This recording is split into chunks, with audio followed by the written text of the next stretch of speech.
ಹಾ 17ನೇ ಅಧ್ಯಾಯ ಅಲ್ವಾ? ಕೃಷ್ಣ ಏನ್ ತೋರಿಸ್ಕೊಡ್ತಾ ಇದ್ದಾನೆ, ಪ್ರಪಂಚ ಹೇಗಿದೆ ಅಂತ ತೋರಿಸ್ಕೊಡ್ತಾ ಇದ್ದಾನೆ. ಇದರಿಂದ ನಮಿಗೇನು ಅನ್ನೋದನ್ನ ನಾವು ಚೆನ್ನಾಗಿ ಅರ್ಥ ಮಾಡ್ಕೋಬೇಕು. ಈಗ ಪ್ರಶ್ನೆ ಬಂದ್ಬಿಡತ್ತೆ ಸಹಜವಾಗಿ, ಏನಂತ ಅಂದ್ರೆ ಎಲ್ಲಾನು ನಾನು ಕೃಷ್ಣನ್ ಮೇಲೆ ಹಾಕ್ಬಿಟ್ರೆ ನನ್ಗೆ ಏನು ಸ್ವತಂತ್ರ ಇದೆ, ಹೇಗ್ ವರ್ಕ್ ಆಗತ್ತೆ ಇದು? ನಾನ್ ಹಾಗಾದ್ರೆ ಒಬ್ಬೊಬ್ರು ಸ್ತರದಲ್ಲಿ ಯಾರ್ಯಾರು ಯಾವ್ಯಾವ ಲೆವೆಲ್ ಅಲ್ಲಿ ಇರ್ತಾರೋ ಆ ತರಾನೇ ಕ್ವಶನ್ ಬರುತ್ತೆ. ನಮಿಗಾದ್ರೆ ಏನು ನಾವ್ ಮಕ್ಳನ್ನ ದಂಡಿಸ್ಬಾರ್ದಾ, ಹೇಗ್ ಬೇಕಿದ್ರು ಹಾಗ್ ಮಾಡಕ್ ಬಿಟ್ಬಿಡ್ಬೋದಾ ಅನ್ಸತ್ತೆ. ಇಲ್ಲಪ್ಪ ಸ್ವಲ್ಪ ಏನೋ ಜವಾಬ್ದಾರಿ ಇದೆ ಸೊಸೈಟಿನಲ್ಲಿ ಅಂತ ಅನ್ಸಿದ್ರೆ, ಈ ಭಗವದ್ಗೀತೆ ಕೇಳಿದ್ರೆ ಹಾಗಾದ್ರೆ ನಾವೇನು ಕರ್ತವ್ಯ ಮಾಡ್ಬಾರ್ದಾ, ಎಲ್ಲ ಭಗವಂತ ನೋಡ್ಕೋತಾನೆ ಅಂತ ಬಿಟ್ಬಿಡೋದಾ, ಏನಾದ್ರೂ ಅನ್ಯಾಯ ನಡೀತಾ ಇದ್ರೆ ಪ್ರತಿಭಟನೆ ಮಾಡ್ಬಾರ್ದಾ? ಅದೇ ನಮ್ ಮಕ್ಳನ್ ಕೇಳಿದ್ರೆ ಅವ್ರು ಹೇಳ್ತಾರೆ ಎಲ್ಲ ಬುಲ್ಲಿ ಮಾಡ್ತಾರೆ ಮ್ಯಾಮ್, ಕೆಟ್ಟದಾಗ ಮಾತಾಡ್ತಾರೆ, ಎಲ್ಲ ಕೃಷ್ಣ ನೋಡ್ಕೋತಾನೆ ಅಂದ್ರೆ ಹೇಗಾಗತ್ತೆ ಅಂತ ಎಲ್ಲ ಬರುತ್ತೆ ಅಲ್ವಾ? ನಾವ್ ಅದನ್ನ ಕನ್ಫ್ಯೂಷನ್ ಮಾಡ್ಕೋಬಾರ್ದು. ಅದಕ್ಕೇನೆ ಸ್ವಲ್ಪ ನಮಗೆ ನಮ್ಮ ಇಮ್ಯಾಜಿನೇಷನ್ ನ ಎಕ್ಸ್ಪ್ಯಾಂಡ್ ಮಾಡ್ಬೇಕು. ಈಗೊಂದು ಪ್ರಪಂಚ ಇದೆ ಅಲ್ವಾ? ನಾವೆಲ್ಲ ಈಗ ಅಗಾಧವಾದ ಎಷ್ಟು ದೊಡ್ಡದಿದೆಯೋ ನಮಗೆ ಗೊತ್ತಿಲ್ಲ ಈ ಜಾಗ. ಯಾವ್ದು ಎಲ್ಲದಕ್ಕೂ ಅವಕಾಶ ಮಾಡಿಕೊಟ್ಟಿದ್ಯೋ ಅದನ್ನೇ ಆಕಾಶ ಅಂತ ಕರೆದ್ರು. ಆಕಾಶ ತತ್ವ ಮೊದಲನೇದು ಡೆಫಿನೇಷನ್ ಏನು ಅಂದ್ರೆ, ಎಲ್ಲದಕ್ಕೂ ಅವಕಾಶ ಮಾಡಿಕೊಟ್ಟಿರೋದೇನೆ ಆಕಾಶ ಅಂತ ಅರ್ಥ.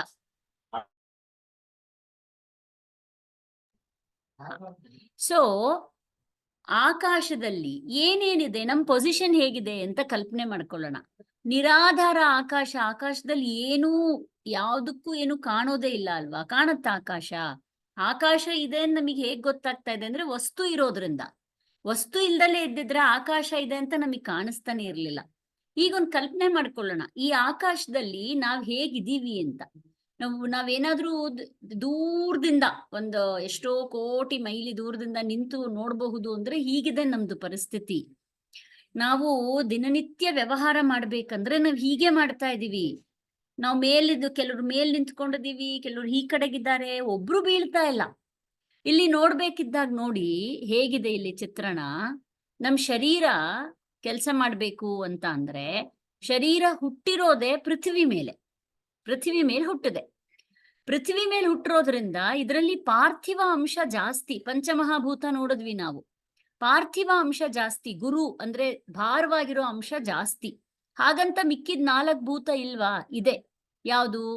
ಆಕಾಶ, ವಾಯು, ತೇಜಸ್ಸು, ಅಪ್ಪು. ಅಪ್ಪಂದ್ರೇನು? ಆಪಹ ಅಂದ್ರೆ ನೀರು, ನೀರಿನ ಅಂಶ ಇದೆ.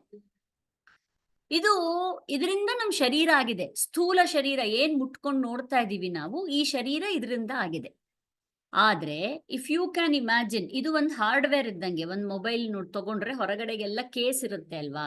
ಆ ತರ ಸಾಫ್ಟ್ವೇರ್ ಒಂದಿದೆ ನಮಗೆ. ಸಾಫ್ಟ್ವೇರ್ ಏನದು? ಪಂಚ ಜ್ಞಾನೇಂದ್ರಿಯಗಳಿದೆ ಅಲ್ವಾ, ಕೆಲಸ ಮಾಡಕ್ಕೆ ಒಂದ್ ಶಕ್ತಿ ಇದೆ ಅಲ್ವಾ? ಕಣ್ಣಲ್ಲಿ ಎಲ್ಲಾರ್ಗು ಯೂನಿವರ್ಸಲ್ ಆಗಿ ಕಣ್ಣಿಂದ ನೋಡಕ್ಕೆ ಸಾಧ್ಯ, ಯಾರು ಕಣ್ಣಿಂದ ಕೇಳಿಸ್ಕೊಳಕ್ ಸಾಧ್ಯ ಇಲ್ಲ, ಅಷ್ಟ್ ಚೆನ್ನಾಗಿದೆ ಡಿಸೈನಿಂಗ್. ಕಿವಿಯಿಂದ ಕೇಳಿಸ್ಕೊಳಕ್ಕೆ ಸಾಧ್ಯ ಶಬ್ದ, ನೋಡಕ್ ಯಾರಿಗೂ ಆಗಲ್ಲ. ಇಲ್ಲಿ ಸ್ವಲ್ಪ ಸೂಕ್ಷ್ಮ ಆಗ್ತಾ ಹೋಗತ್ತೆ ನೋಡಿ.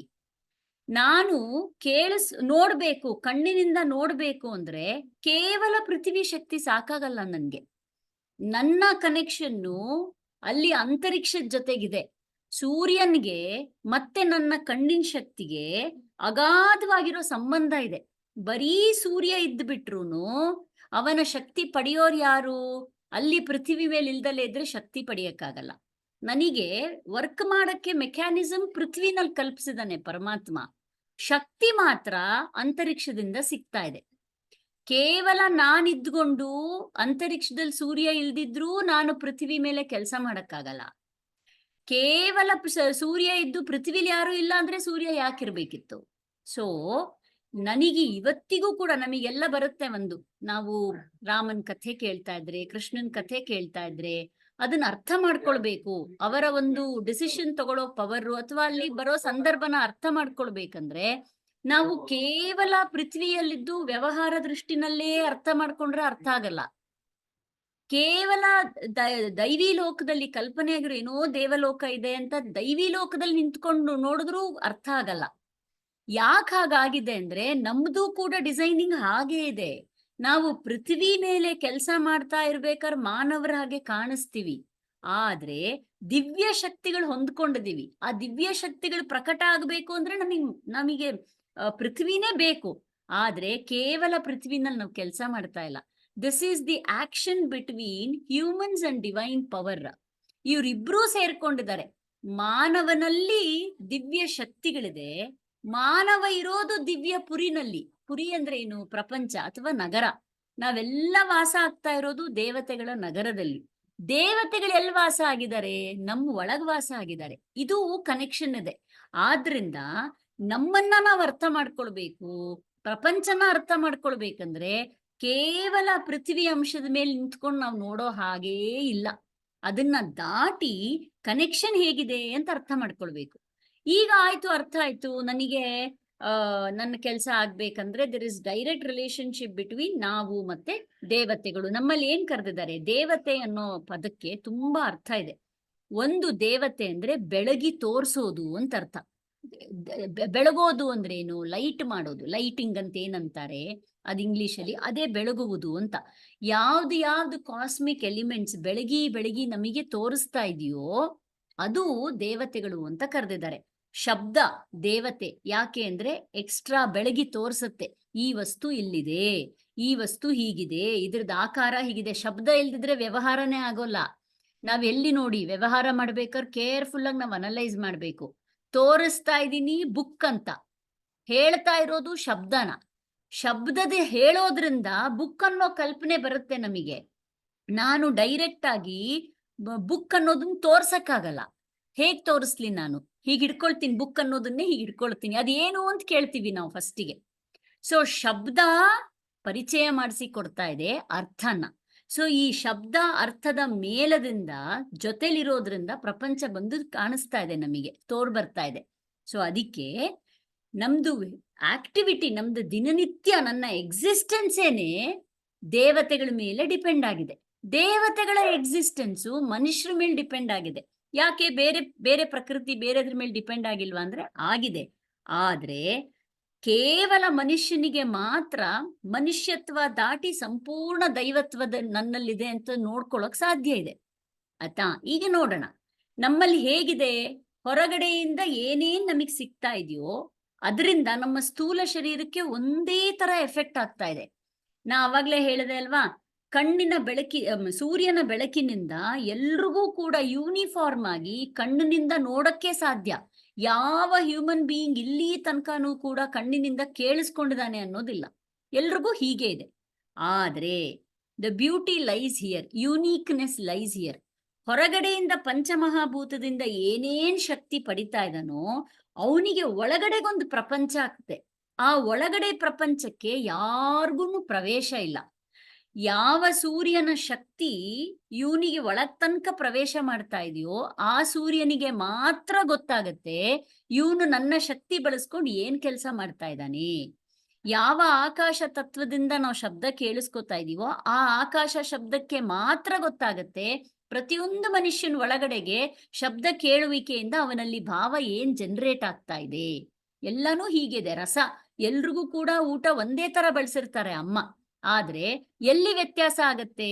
ಅದು ನನ್ನಲ್ಲಿ ಏನ್ ಪ್ರಚೋದನೆ ಕೊಡ್ತಾ ಇದೆಯೋ ಅದು ಯಾವ ಕಾರಣಕ್ಕೂ ಇದು ಹೊರಗಡೆಗೆ ನಮಗೆ ಸಿಗದಿಲ್ಲ. ನಾನೇನ್ ಮಾಡ್ತಾ ಇದ್ದೀನಿ, ನನಗೆ ಯಾವ ರೀತಿ ಇದರಿಂದ ಪ್ರಚೋದನೆ ಸಿಗ್ತಾ ಇದೆಯೋ ಅದೇ ರೀತಿ ಇನ್ನೊಬ್ರಿಗೂ ಪ್ರಚೋದನೆ ಸಿಗ್ತಾ ಇದೆ ಅಂತ ಕಲ್ಪನೆ ಮಾಡ್ಕೋತೀನಿ. ಕಲ್ಪನೆ ಮಾಡ್ಕೊಂಡು ನನ್ನ ಎಲ್ಲ ಭಾವಗಳನ್ನ ಇನ್ನೊಬ್ರ ಮೇಲೆ ಸೂಪರ್ ಇಂಪೋಸ್ ಮಾಡ್ತೀನಿ. ನನಗೇನ್ ಅನ್ನಿಸ್ತಾ ಇದೆಯೋ ಅವ್ರಿಗೂ ಹಾಗೆ ಅನ್ನಿಸ್ತದೆ. ನನಗೇನ್ ಇಷ್ಟನೋ ಅವ್ರಿಗೂ ಅದೇ ಇಷ್ಟ. ನನಗೇನ್ ಕಷ್ಟನೋ ಅವ್ರಿಗೂ ಅದೇ ಕಷ್ಟ. ನನ್ನ ಎಕ್ಸ್ಪೀರಿಯನ್ಸ್ ಮೇಲೆ ಇನ್ನೊಬ್ರ ಜೀವನನ ನಾನು ನಿರ್ಧಾರಣೆ ಮಾಡಕ್ ಹೋಗ್ತಾ ಇದ್ದೀನಿ. ಇದನ್ನ ಬಿಡಬೇಕು ನಾವು. ಇದನ್ನ ಹೇಗೆ ಬಿಡಬೇಕು? ನಮಗೆಲ್ಲರಿಗೂ ಒಂದು ಪ್ರಶ್ನೆ ಇದೆ. ನಾನು ಯಾವುದು ಹಾಗಾದ್ರೆ ಜೀವನಕ್ಕೊಂದು ಮಾರ್ಗ ಯಾವುದು, ದಿಕ್ಕು ಯಾವುದು, ಹೇಗ್ ನಿರ್ಣಯ ತಗೊಳ್ಬೇಕು?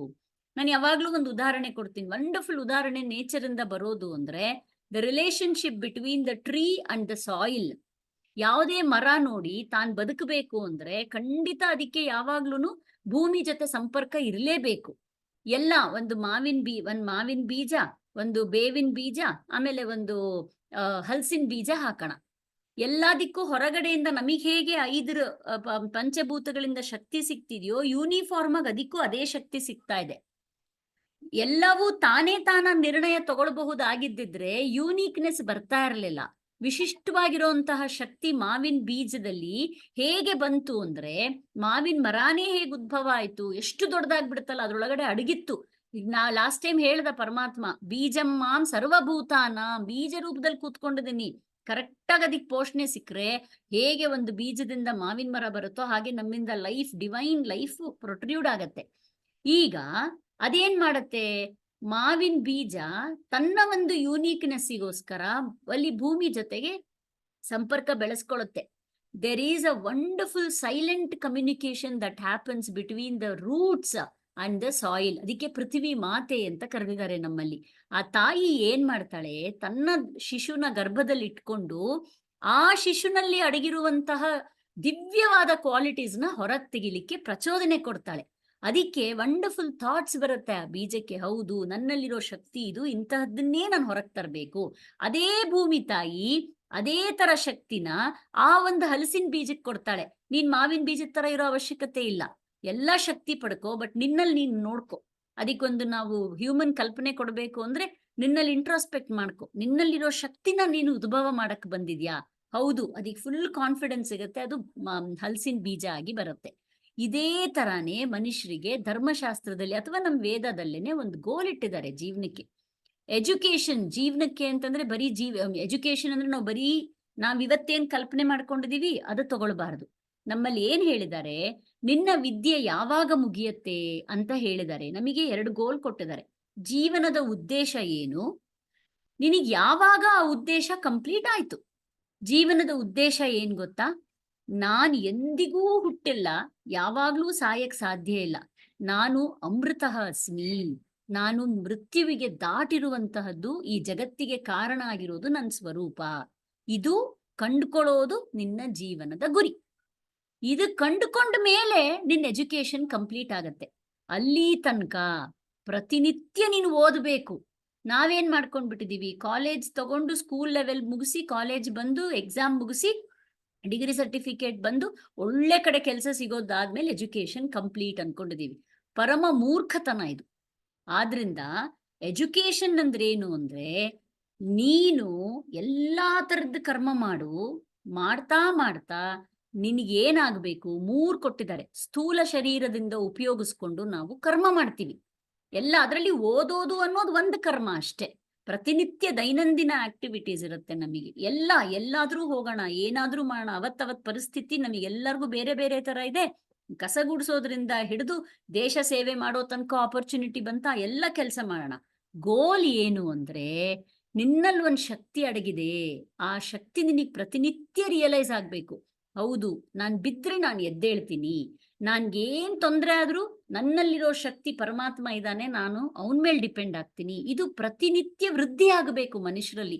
ನಮ್ಮ ಎಲ್ಲರ ಒಡನಾಟ ಹಾಗಿರ್ಬೇಕು. ನಾವುಗೆ ಸಂಸಾರ ಕಲ್ಪನೆ ಮಾಡ್ಕೊಂಡು, ಸಮಾಜ ಕಲ್ಪನೆ ಮಾಡ್ಕೊಂಡು ಯಾಕೆ ಬದುಕ್ತಾ ಇದ್ದೀವಿ ಅಂದ್ರೆ, ಇಷ್ಟು ದೊಡ್ಡದಾಗಿರೋ ಪ್ರಪಂಚದಲ್ಲಿ ಎಲ್ಲಾದ್ರ ಜೊತೆ ನಾವು ತಕ್ಷಣ ರಿಲೇಟ್ ಮಾಡಕ್ಕಾಗಲ್ಲ. ಆದ್ರಿಂದ ನಾವೆಲ್ಲ ಜೊತೆಲಿ ಬಂದಿರೋದು ಯಾಕೆ, ನಾವೆಲ್ಲ ಕೆಲಸ ಮಾಡೋಣ. ಯಾರು ತಪ್ಪಿಸ್ಕೊಂಡು ಹೋಗೋ ಹಾಗಿಲ್ಲ ಕೆಲ್ಸಕ್ಕೆ.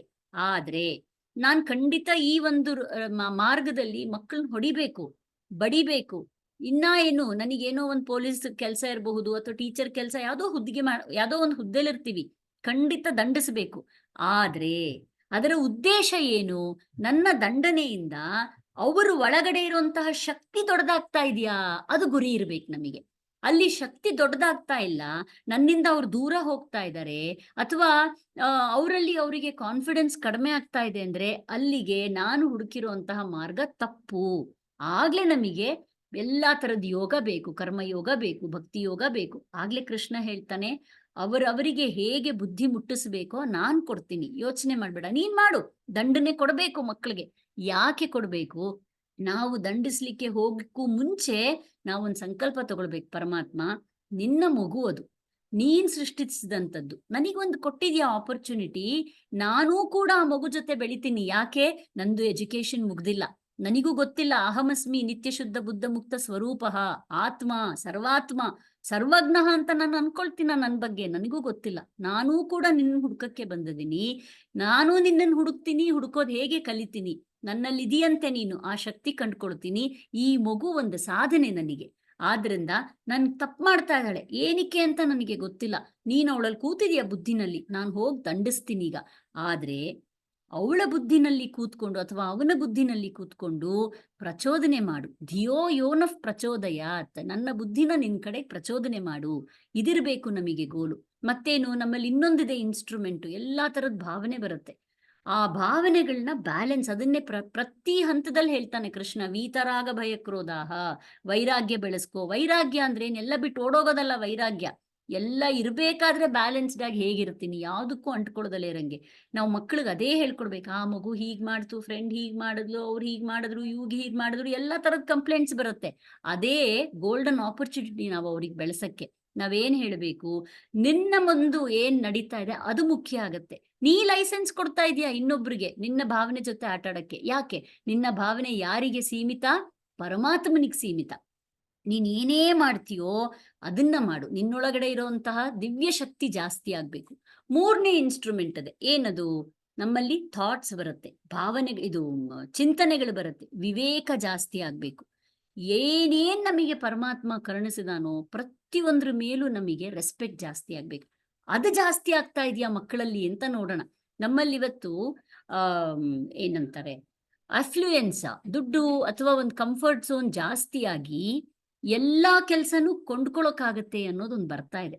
ಒಂದು ಮನೆಯಲ್ಲಿ ಕೆಲ್ಸದವ್ರು ಬರೋದ್ರಿಂದ ಹಿಡಿದು, ಸಮಾಜದಲ್ಲಿ ಹಾಲು ಹಾಕೊಡೋರು, ಹೂ ಕೊಡೋರು, ತರಕಾರಿ ಕೊಡೋರಿಂದ ಹಿಡಿದು, ಒಂದು ಸೇನೆ ಕೆಲಸ ಮಾಡ್ತಿರಬಹುದು, ಅಥವಾ ಅವನು ಒಂದು ಏನಂತಾರೆ ಸಿಇಒ ಆಗಿ $1,000,000 ಗಳಿಸ್ತಿರ್ಬೋದು.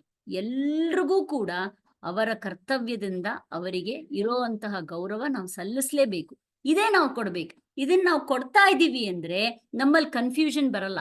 ಯಾವಾಗ ನಾನು ದಂಡಿಸ್ಲಿ, ಯಾವಾಗ ನಾನು ಹೊಗಳ್ಳಿ, ಇದು ಬರಲ್ಲ. ಯಾಕೆ ಅಂದ್ರೆ ಈ ತರದ ವಿವೇಕತನ ನಮ್ಮಲ್ಲಿ ಬರ್ಬೇಕಂದ್ರೆ ನಮ್ಮ ಮನಸ್ಸು ಖಂಡಿತವಾಗ್ಲೂ ಬ್ಯಾಲೆನ್ಸ್ಡ್ ಅಲ್ಲಿ ಇರಬೇಕು.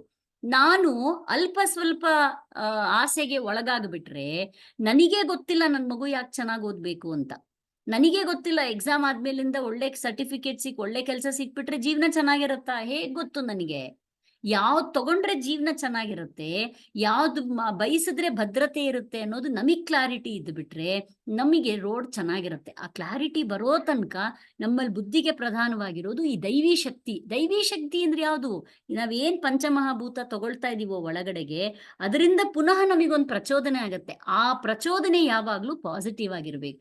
ಆ ಪ್ರಚೋದನಾ ಶಕ್ತಿ ನನಗೆ ನಿಮ್ಮನ್ ಪ್ರಚೋದನೆ ಮಾಡಕ್ಕಾಗ್ಲಿ, ನಿಮಗೆ ಬೇರೆಯವ್ರನ್ನೋ ನನ್ನನ್ನು ಪ್ರಚೋದನೆ ಮಾಡಕ್ಕಾಗಿ ಸಾಧ್ಯನೇ ಇಲ್ಲ. ನಾವು ಹಾಗೆ ಡಿಸೈನೇ ಮಾಡಿಲ್ಲ. ಆದ್ರಿಂದಾನೇ ನಮ್ಮಲ್ಲಿ ಊಟ ಮಾಡೋದ್ರಿಂದ ಹಿಡಿದು ಮಲ್ಕೊಳ್ಳೋ ತನಕನೂ ಪ್ರತಿಯೊಂದಕ್ಕೂ ಸಂಸ್ಕಾರ ಕೊಟ್ಟಿದ್ದಾರೆ. ಹೀಗೇ ಮಾಡು, ಇಷ್ಟೇ ನೀನು ಹ್ಯುಮಿಲಿಟಿ, ವಿನಯದಿಂದ ವಿಧೇಯತೆಯಿಂದ ಮಾಡು, ನಿನಗೆ ಪಂಚಮಹಾಭೂತಗಳು ಒಲಿಯುತ್ತೆ. ಒಲಿಸ್ಕೊಳ್ಳೋದು ಅಂದ್ರೇನು? ನೀ ತಗೊಂಡಿರೋಂತಹ ನೀರು, ತಗೊಂಡಿರೋಂತಹ ಆಹಾರ, ತಗೊಳ್ಳೋಂತಹ ಗಾಳಿ, ನೋಡೋಂತಹ ದೃಶ್ಯ ಎಲ್ಲವೂ ಕೂಡ ನಿನ್ನಲ್ಲಿ ದೈವಿ ಶಕ್ತಿನ ಜಾಸ್ತಿ ಮಾಡಬೇಕು. ಅದು ನಮಗ್ ಗೋಲ್. ಸೊ ಆದ್ರಿಂದ ನಾವು ಕನ್ಫ್ಯೂಷನ್ ಮಾಡ್ಕೊಳ್ಬಾರ್ದು. ಎಲ್ಲ ನಾನು ಪರಮಾತ್ಮನ ಮೇಲೆ ಬಿಟ್ಬಿಟ್ರೆ ಮಾಡೋದು ಹೇಗೆ? ಖಂಡಿತ ಮಾಡ್ಕೊಂಡೇ ಗುರುತಿಸ್ಕೊಳ್ಬೇಕು ಪರಮಾತ್ಮನ. ಮಾಡ್ದಲೆ ನಾವ್ ಏನ್ ಕೆಲಸ ಮಾಡ್ದಲೆ, ನಾವು ದಿನನಿತ್ಯ ವ್ಯವಹಾರ ಮಾಡ್ದಲೆ, ನಮ್ಮ ಕರ್ತವ್ಯ ಪಾಲಿಸ್ದಲೆ ಇದ್ರೆ ನಮಗೆ ಪರಮಾತ್ಮ ಸಿಗಕ್ ಸಾಧ್ಯನೇ ಇಲ್ಲ. ಇದೆಲ್ಲಾ ಕೂಡ ಇನ್ಸ್ಟ್ರೂಮೆಂಟ್ಸ್ ಅವ್ನು ನಮಗ್ ಕೊಟ್ಟಿರೋದು. ನೀನ್ ಕರ್ಮಯೋಗ ಮಾಡು. ಕರ್ಮಯೋಗ ಏನು? ಕೆಲಸ ಮಾಡ್ತಾ ಮಾಡ್ತಾ ನಿನ್ ಪೊಟೆನ್ಶಿಯಲ್ ರಿಯಲೈಸ್. ಅದಕ್ಕೆ ನಾವು ಜವಾಬ್ದಾರಿ ಇನ್ನೊಬ್ರು ತಗೊಳ್ಬಾರ್ದು. ನಾವು ಮಕ್ಕಳಿಗಾಗ್ಲಿ ಬೇರೆಯವ್ರಿಗಾಗ್ಲಿ ಏನ್ ಹೇಳ್ಬೇಕು? ನಿನ್ನನ್ನು ನೋಡ್ಕೊಳಕ್ ಪರಮಾತ್ಮ ಇದ್ದಾನೆ, ನಿನ್ ಒಳಗಿದೆ ಶಕ್ತಿ, ನೀನ್ ಅದಕ್ಕೆ ಶರಣಾಗು. ನಿಂಗೆ ಚೆನ್ನಾಗಿ ಹಾಡಕ್ ಬರುತ್ತಾ? ಹಾಗಾದ್ರೆ it is because of that power. Hanumanta ನಿನ್ನೊಳಗಿದ್ದಾನೆ, ರಾಮ ನಿನ್ನೊಳಗಿದ್ದಾನೆ, ಅವನ್ ನಿನಗೆ ಕರ್ಣಿಸಿರೋದು. You should say thanks to him. ಇಲ್ವಾ, ನಿನ್ನಲ್ಲಿ ಏನೋ ಒಂದ್ ಕೆಟ್ಟ ಗುಣ ಇದೆ, ನಿಂಗೆ ಏನೋ ಒಂದ್ ಹೊರಗ್ ಬರಕ್ ಆಗ್ತಾ ಇಲ್ಲ, ನೀನ್ ಲೇಜಿ ಇದೆಯಾ, ಇನ್ನೇನೋ ಇದೆಯಾ, then go and ask him only. ಅವ್ನ್ ನಿನಗೆ ಹೆಲ್ಪ್ ಮಾಡ್ತಾನೆ ಪುಟ್ಟ. ನಾನಿರಲ್ಲ ನಿನ್ ಜೊತೆ ಯಾವಾಗ್ಲೂ. ನನಗೊಂಡು ಹೆದರ್ಕೊಂಡ್ ಬದುಕೋ ಅಂತ ಅವಶ್ಯಕತೆ ನಿನಗಿಲ್ಲ. ನೀನ್ ನಿಜವಾಗ್ಲೂ ಹೆದರ್ಬೇಕಂದ್ರೆ ನಿನ್ನೊಳಗಡೆ ಇದಾನಲ್ವಾ, ಅವನಿಗೆ ಹೆದರ್ಬೇಕು. ಅವನೇ ನಿನಗೆ ಬುದ್ಧಿ ಕೊಡೋನು. ಆಮೇಲೆ ಏನ್ ಮಾಡ್ಬಿಡ್ತಾನೆ, ನಿನಗೆ ಬುದ್ಧಿ ಒಳಗ್ ಕೂತು ನಿನ್ ಕನ್ಫ್ಯೂಷನ್ ಶುರು ಮಾಡ್ಬಿಡ್ತಾನೆ. ಬೇಡಾಗಿರೋ ಚಾಯ್ಸ್ ಅನ್ನೆಲ್ಲ ತಗೊಳ್ಳೋ ಹಂಗಾಗ್ಬಿಡತ್ತೆ. ಅದಾಗಬಾರ್ದು ಅಂದ್ರೆ ದಿನನಿತ್ಯ ನಿನ್ನಲ್ಲಿ ಇರೋಂತಹ ಕೆಟ್ಟ ಗುಣಗಳನ್ನ ಅವನಿಗೆ ಕೊಡು, ಅವನ್ ತಗೊಳ್ತಾನೆ. ನಾವೇನ್ ಮಾಡಿದೀವಿ, ನಾವು ಮಕ್ಕಳ ಜವಾಬ್ದಾರಿನ ನಾವು ತಗೊಂಡ್ಬಿಟ್ಟಿದೀವಿ. ತಗೋಬಾರ್ದು. ಡಿಸೈನಿಂಗೇ ಹಾಗಿಲ್ಲ, ನಾವ್ ಯಾಕೆ ತಗೊಳ್ಳೋಣ? ಬೇಡ ನಮಗೆ ಅಲ್ವಾ? ಇದನ್ನ ಹೇಳ್ಕೊಡೋಕೆ ನಮಗೆ ಈ ಅಧ್ಯಾಯ ಬಂದಿರೋದು. ಅದಕ್ಕೆ ಮುಂದೇನ್ ಹೇಳ್ತಾನೆ ಇವಾಗ, ಬಲಂ ಬಲವತಾಂ ಚಾಹಂ ಕಾಮರಾಗ ವಿವರ್ಜಿತಂ ಧರ್ಮ ವಿರುದ್ಧೋ ಭೂತೇಷು ಕಾಮೋಸ್ಮಿ ಭರತರ್ಷಭ. ನೋಡಿ, ನಾನು ಆವಾಗ್ಲೇ ಹೇಳದ್ನಲ್ಲ ಲಾಸ್ಟ್ ಟೈಮು ಕೂಡ, ಒಳ್ಳೊಳ್ಳೆದು ಹುಡುಕ್ತಾನೆ ಪರಮಾತ್ಮ ಅವನನ್ನ ಮಾತಾಡ್ಸಕ್ಕೆ. ನಿಜವಾಗ್ಲೂ ಇದೊಂದು ಒಳ್ಳೆ ಪಾಠಪ್ಪ ನಮಗೆ. ಯಾವ್ದಾದ್ರೂ ಒಂದು ಮಗುನ ಗುರುತಿಸ್ಬೇಕು ಅಥವಾ ಯಾರನ್ನಾದ್ರೂ ಮಾತಾಡಿಸ್ಬೇಕಂದ್ರೆ ಅವರಲ್ಲಿರೋಂತಹ ಗುಣಗಳನ್ನ ರೆಕಗ್ನೈಸ್ ಮಾಡ್ಕೊಂಡು ಅವ್ರನ್ನ ನಾವು ಮಾತಾಡ್ಸಕ್ ಶುರು ಮಾಡ್ಬಿಟ್ರೆ ಗುಣಗಳೇ ವೃದ್ಧಿ ಆಗತ್ತೆ. ದೋಷನ ರೆಕಗ್ನೈಸ್ ಮಾಡ್ಕೊಂಡು ನಾನು ಮಾತಾಡ್ಸಕ್ ಶುರು ಮಾಡಿದ್ರೆ ದೋಷ ವೃದ್ಧಿ ಆಗ್ಬಿಡತ್ತೆ. ಒಂದು ಸಾಸಿವೆ ಕಾಳಷ್ಟು ಗುಣ ಇದ್ರು ಇನ್ನೊಬ್ರಲ್ಲಿ, ಅದನ್ನ ನೀನು ಬೆಟ್ಟದ ಆಕಾರ ಮಾಡು. ಬೆಟ್ಟದ ಆಕಾರದಷ್ಟು ದೋಷ ಇದ್ರೆ ಸಾಸಿವೆ ಆಕಾರದಲ್ಲಿ ನೋಡು ಅನ್ನೋದೊಂದು ಸುಭಾಷಿತ ಇದೆ. ನಂಗೆ ಸುಭಾಷಿತ ಬಾಯಿಗೆ ಬರಲ್ಲ, ಅದ್ರದ್ ಭಾವಾರ್ಥ ಹೀಗಿದೆ. ಇನ್ನೊಬ್ಬರಲ್ಲಿ ಇರೋಂತಹ ದುರ್ಗುಣಗಳು ಏನಾದ್ರೂ ಬೆಟ್ಟದಷ್ಟೇ ಇರ್ಲಿ, ಅದನ್ನ ಸಾಸಿವೆ ಮಸ್ಟರ್ಡ್ ಅಷ್ಟು ನೋಡು. ಇನ್ನೊಬ್ಬರಲ್ಲಿ ಇರೋಂತಹ ಒಳ್ಳೆ ಗುಣ ಮಸ್ಟರ್ಡ್ ಅಷ್ಟಿರ್ಲಿ, ಅದು ನೀನು ಬೆಟ್ಟದಷ್ಟು ನೋಡು. ಯಾಕೆ? ನಿನ್ನ ಥಾಟೇ ಅದನ್ನ ವೃದ್ಧಿ ಮಾಡತ್ತೆ.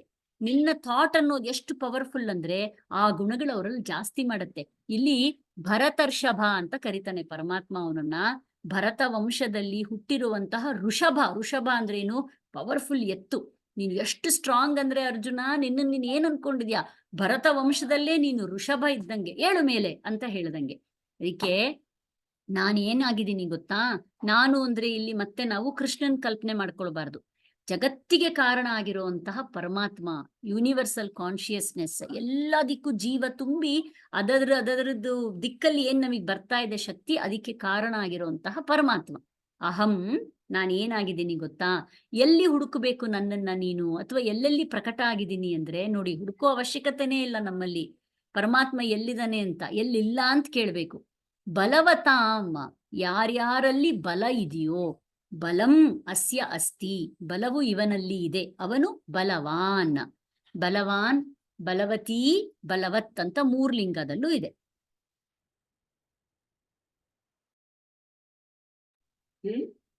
ಆಯ್ತಾ? ಬಲವತಾಂ ಅಂದ್ರೇನು? ಷಷ್ಠಿ ಬಹುವಚನ ಅಂದ್ರೆ ಎಷ್ಟೊಂದ್ ಜನ ಇದ್ದಾರೆ. ಆಯ್ತಾ? ಬಲ ಯಾರಲ್ಲಿ ಕಂಡು ಬರುತ್ತೋ ಅವರಲ್ಲಿ ಎಲ್ಲಾನು ಕೂಡ ಬಲ ನಾನಾಗಿದ್ದೀನಿ. ಬಲ ಅವರಲ್ಲಿ ಶಕ್ತಿ ಇದ್ರೆ ನಾನಾಗಿದ್ದೀನಿ, ಆ ಶಕ್ತಿ ನಾನಾಗಿದ್ದೀನಿ. ಅದಕ್ಕೊಂದು ವಿಶೇಷಣ ಪದ ಹಾಕ್ತಾನೆ, ಕಾಮರಾಗ ವಿವರ್ಜಿತಂ ಅಂತ ಹೇಳ್ತಾನೆ. ಏನಾಗಂದ್ರೆ ಅರ್ಥ, ಎರಡು ಕ್ಯಾರೆಕ್ಟರ್ ತಗೊಳ್ಳೋಣ. ದುರ್ಯೋಧನ ಇದ್ದಾನೆ, ಭೀಮ ಇದ್ದಾನೆ.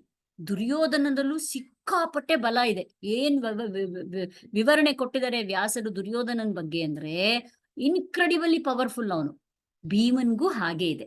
ಹಾಗಾದ್ರೆ ಇಬ್ರಲ್ಲಿರೋ ಶಕ್ತಿನೂ ಪರಮಾತ್ಮಂದೇನಾ? ಖಂಡಿತ ಇಲ್ಲ. ಪರಮಾತ್ಮ ಹೇಳ್ತಾನೆ, ದುರ್ಯೋಧನದಲ್ಲಿದೆಯಲ್ಲ ಬಲ, ಆ ಬಲನ ನಾನು ಅಂತ ರೆಕಗ್ನೈಸ್ ಮಾಡ್ಕೋತೀನಿ.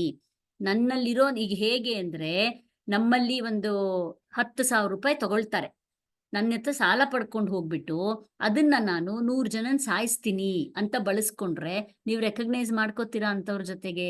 ನಾನ್ ರೆಕಗ್ನೈಸ್ ಮಾಡ್ಕೊಳಕ್ ರೆಡಿ ಆಗ್ತೀನಾ? ಇಲ್ಲ ಅಲ್ವಾ? ನಮ್ಮ ಹತ್ರ ತಗೊಂಡು ಹೋಗಿ 10,000 ರೂಪಾಯಿ, ಅದನ್ನ ಒಂದು 10% ಜಾಸ್ತಿ ಮಾಡಿ, 20% ಜಾಸ್ತಿ ಮಾಡಿ ಅದನ್ನ ಜನನ್ ಉದ್ಧಾರ ಮಾಡ್ತೀನಿ ಅಂದ್ರೆ ನಾವ್ ಅಂತವ್ರ ಜೊತೆ ರೆಕಗ್ನೈಸ್ ಮಾಡ್ಕೋತೀವಿ ಅಲ್ವಾ? ಅದಕ್ಕೆ ಹೇಳ್ತಾನೆ, ರಾವಣ ರಾಮನ್ಗೂ ಇದೇ ವ್ಯತ್ಯಾಸ. ಇಬ್ರಲ್ಲೂ ಯಾವ್ದ್ರಲ್ಲೂ ಕಡಿಮೆ ಇಲ್ಲ. ಹೇಗ್ ವರ್ಣಿಸಿದರೆ ವಾಲ್ಮೀಕಿಗಳಂದ್ರೆ, ರಾಮ ರಾವಣಯೋರ್ ಯುದ್ಧಂ ರಾಮ ರಾವಣಯೋರಿವ. ಸಾಗರಕ್ಕೆ ಏನ್ ಉಪಮಾ ತರ್ಲಿ ನಾನು? ಏನ್ ಕಂಪೇರ್ ಮಾಡ್ಲಿ ಸಾಗರನ್ನ? ಯಾವ್ದಕ್ ಕಂಪೇರ್ ಮಾಡ್ಲಿ? ಇನ್ನೊಂದ್ ಕಂಪೇರ್ ಮಾಡಕ್ ಆಗಲ್ಲ. ಹಾಗೆ ರಾಮ ರಾವಣರನ್ನ ಕಂಪೇರ್ ಮಾಡಕ್ ಆಗೋದೇ ಇಲ್ಲ. ಇಬ್ರಲ್ಲೂ ಅದಮ್ಯವಾಗಿರುವಂತಹ ಶಕ್ತಿ. ವ್ಯತ್ಯಾಸ ಎಲ್ಲಿ? ಆ ಶಕ್ತಿನ ನಾನು ಯಾವ್ದಕ್ಕೆ ಬಳಸ್ಕೋತೀನಿ, ಅಲ್ಲಿದೆ ವ್ಯತ್ಯಾಸ. ಅದಕ್ಕೆ ಹೇಳ್ತಾನೆ, ಕಾಮರಾಗ ವಿವರ್ಜಿತಂ ಬಲಂ ಅಹಂ ಅಸ್ಮಿ. ಯಾವ ಬಲ ಬಳಸ್ಕೊಂಡು ಅವರಲ್ಲಿ ಕಾಮಕ್ಕೆ ಬಳಸಲ್ಲ ಅವರು ಬಲನ. ನನ್ನ ಆಸೆ ಇದೆ, ನನಗೆ ಈಡೇರ್ಬೇಕು, ಅದರಿಂದ ನಾನು ನನ್ ಎಲ್ಲಾ ಶಕ್ತಿ ಉಪಯೋಗಿಸ್ಕೊಂಡು ಮಜಲ್ ಪವರ್. ಇವತ್ತೇನ್ ನೋಡ್ತೀವಿ ನಾವು ಪೊಲಿಟಿಷಿಯನ್ಸ್ ಅಲ್ಲಿ, ಎಷ್ಟೊಂದ್ ಜನದಲ್ಲಿ ಮಜಲ್ ಪವರ್. ರಾಗ ಅಂದ್ರೇನು? My own likes and dislikes, ಅದ್ರ ಮೇಲೆ ಡಿಪೆಂಡ್ ಆಗಿ ನನ್ನಲ್ಲಿರುವಂತ ಶಕ್ತಿ ಬಳಸ್ಕೋತೀನಿ ಅಂದ್ರೆ ಅಲ್ಲಿ ಪರಮಾತ್ಮ ಇರಲ್ಲ, ಕೇವಲ ಶಕ್ತಿ ಇರುತ್ತೆ. ಅದು ಏನ್ ಮಾಡತ್ತೆ?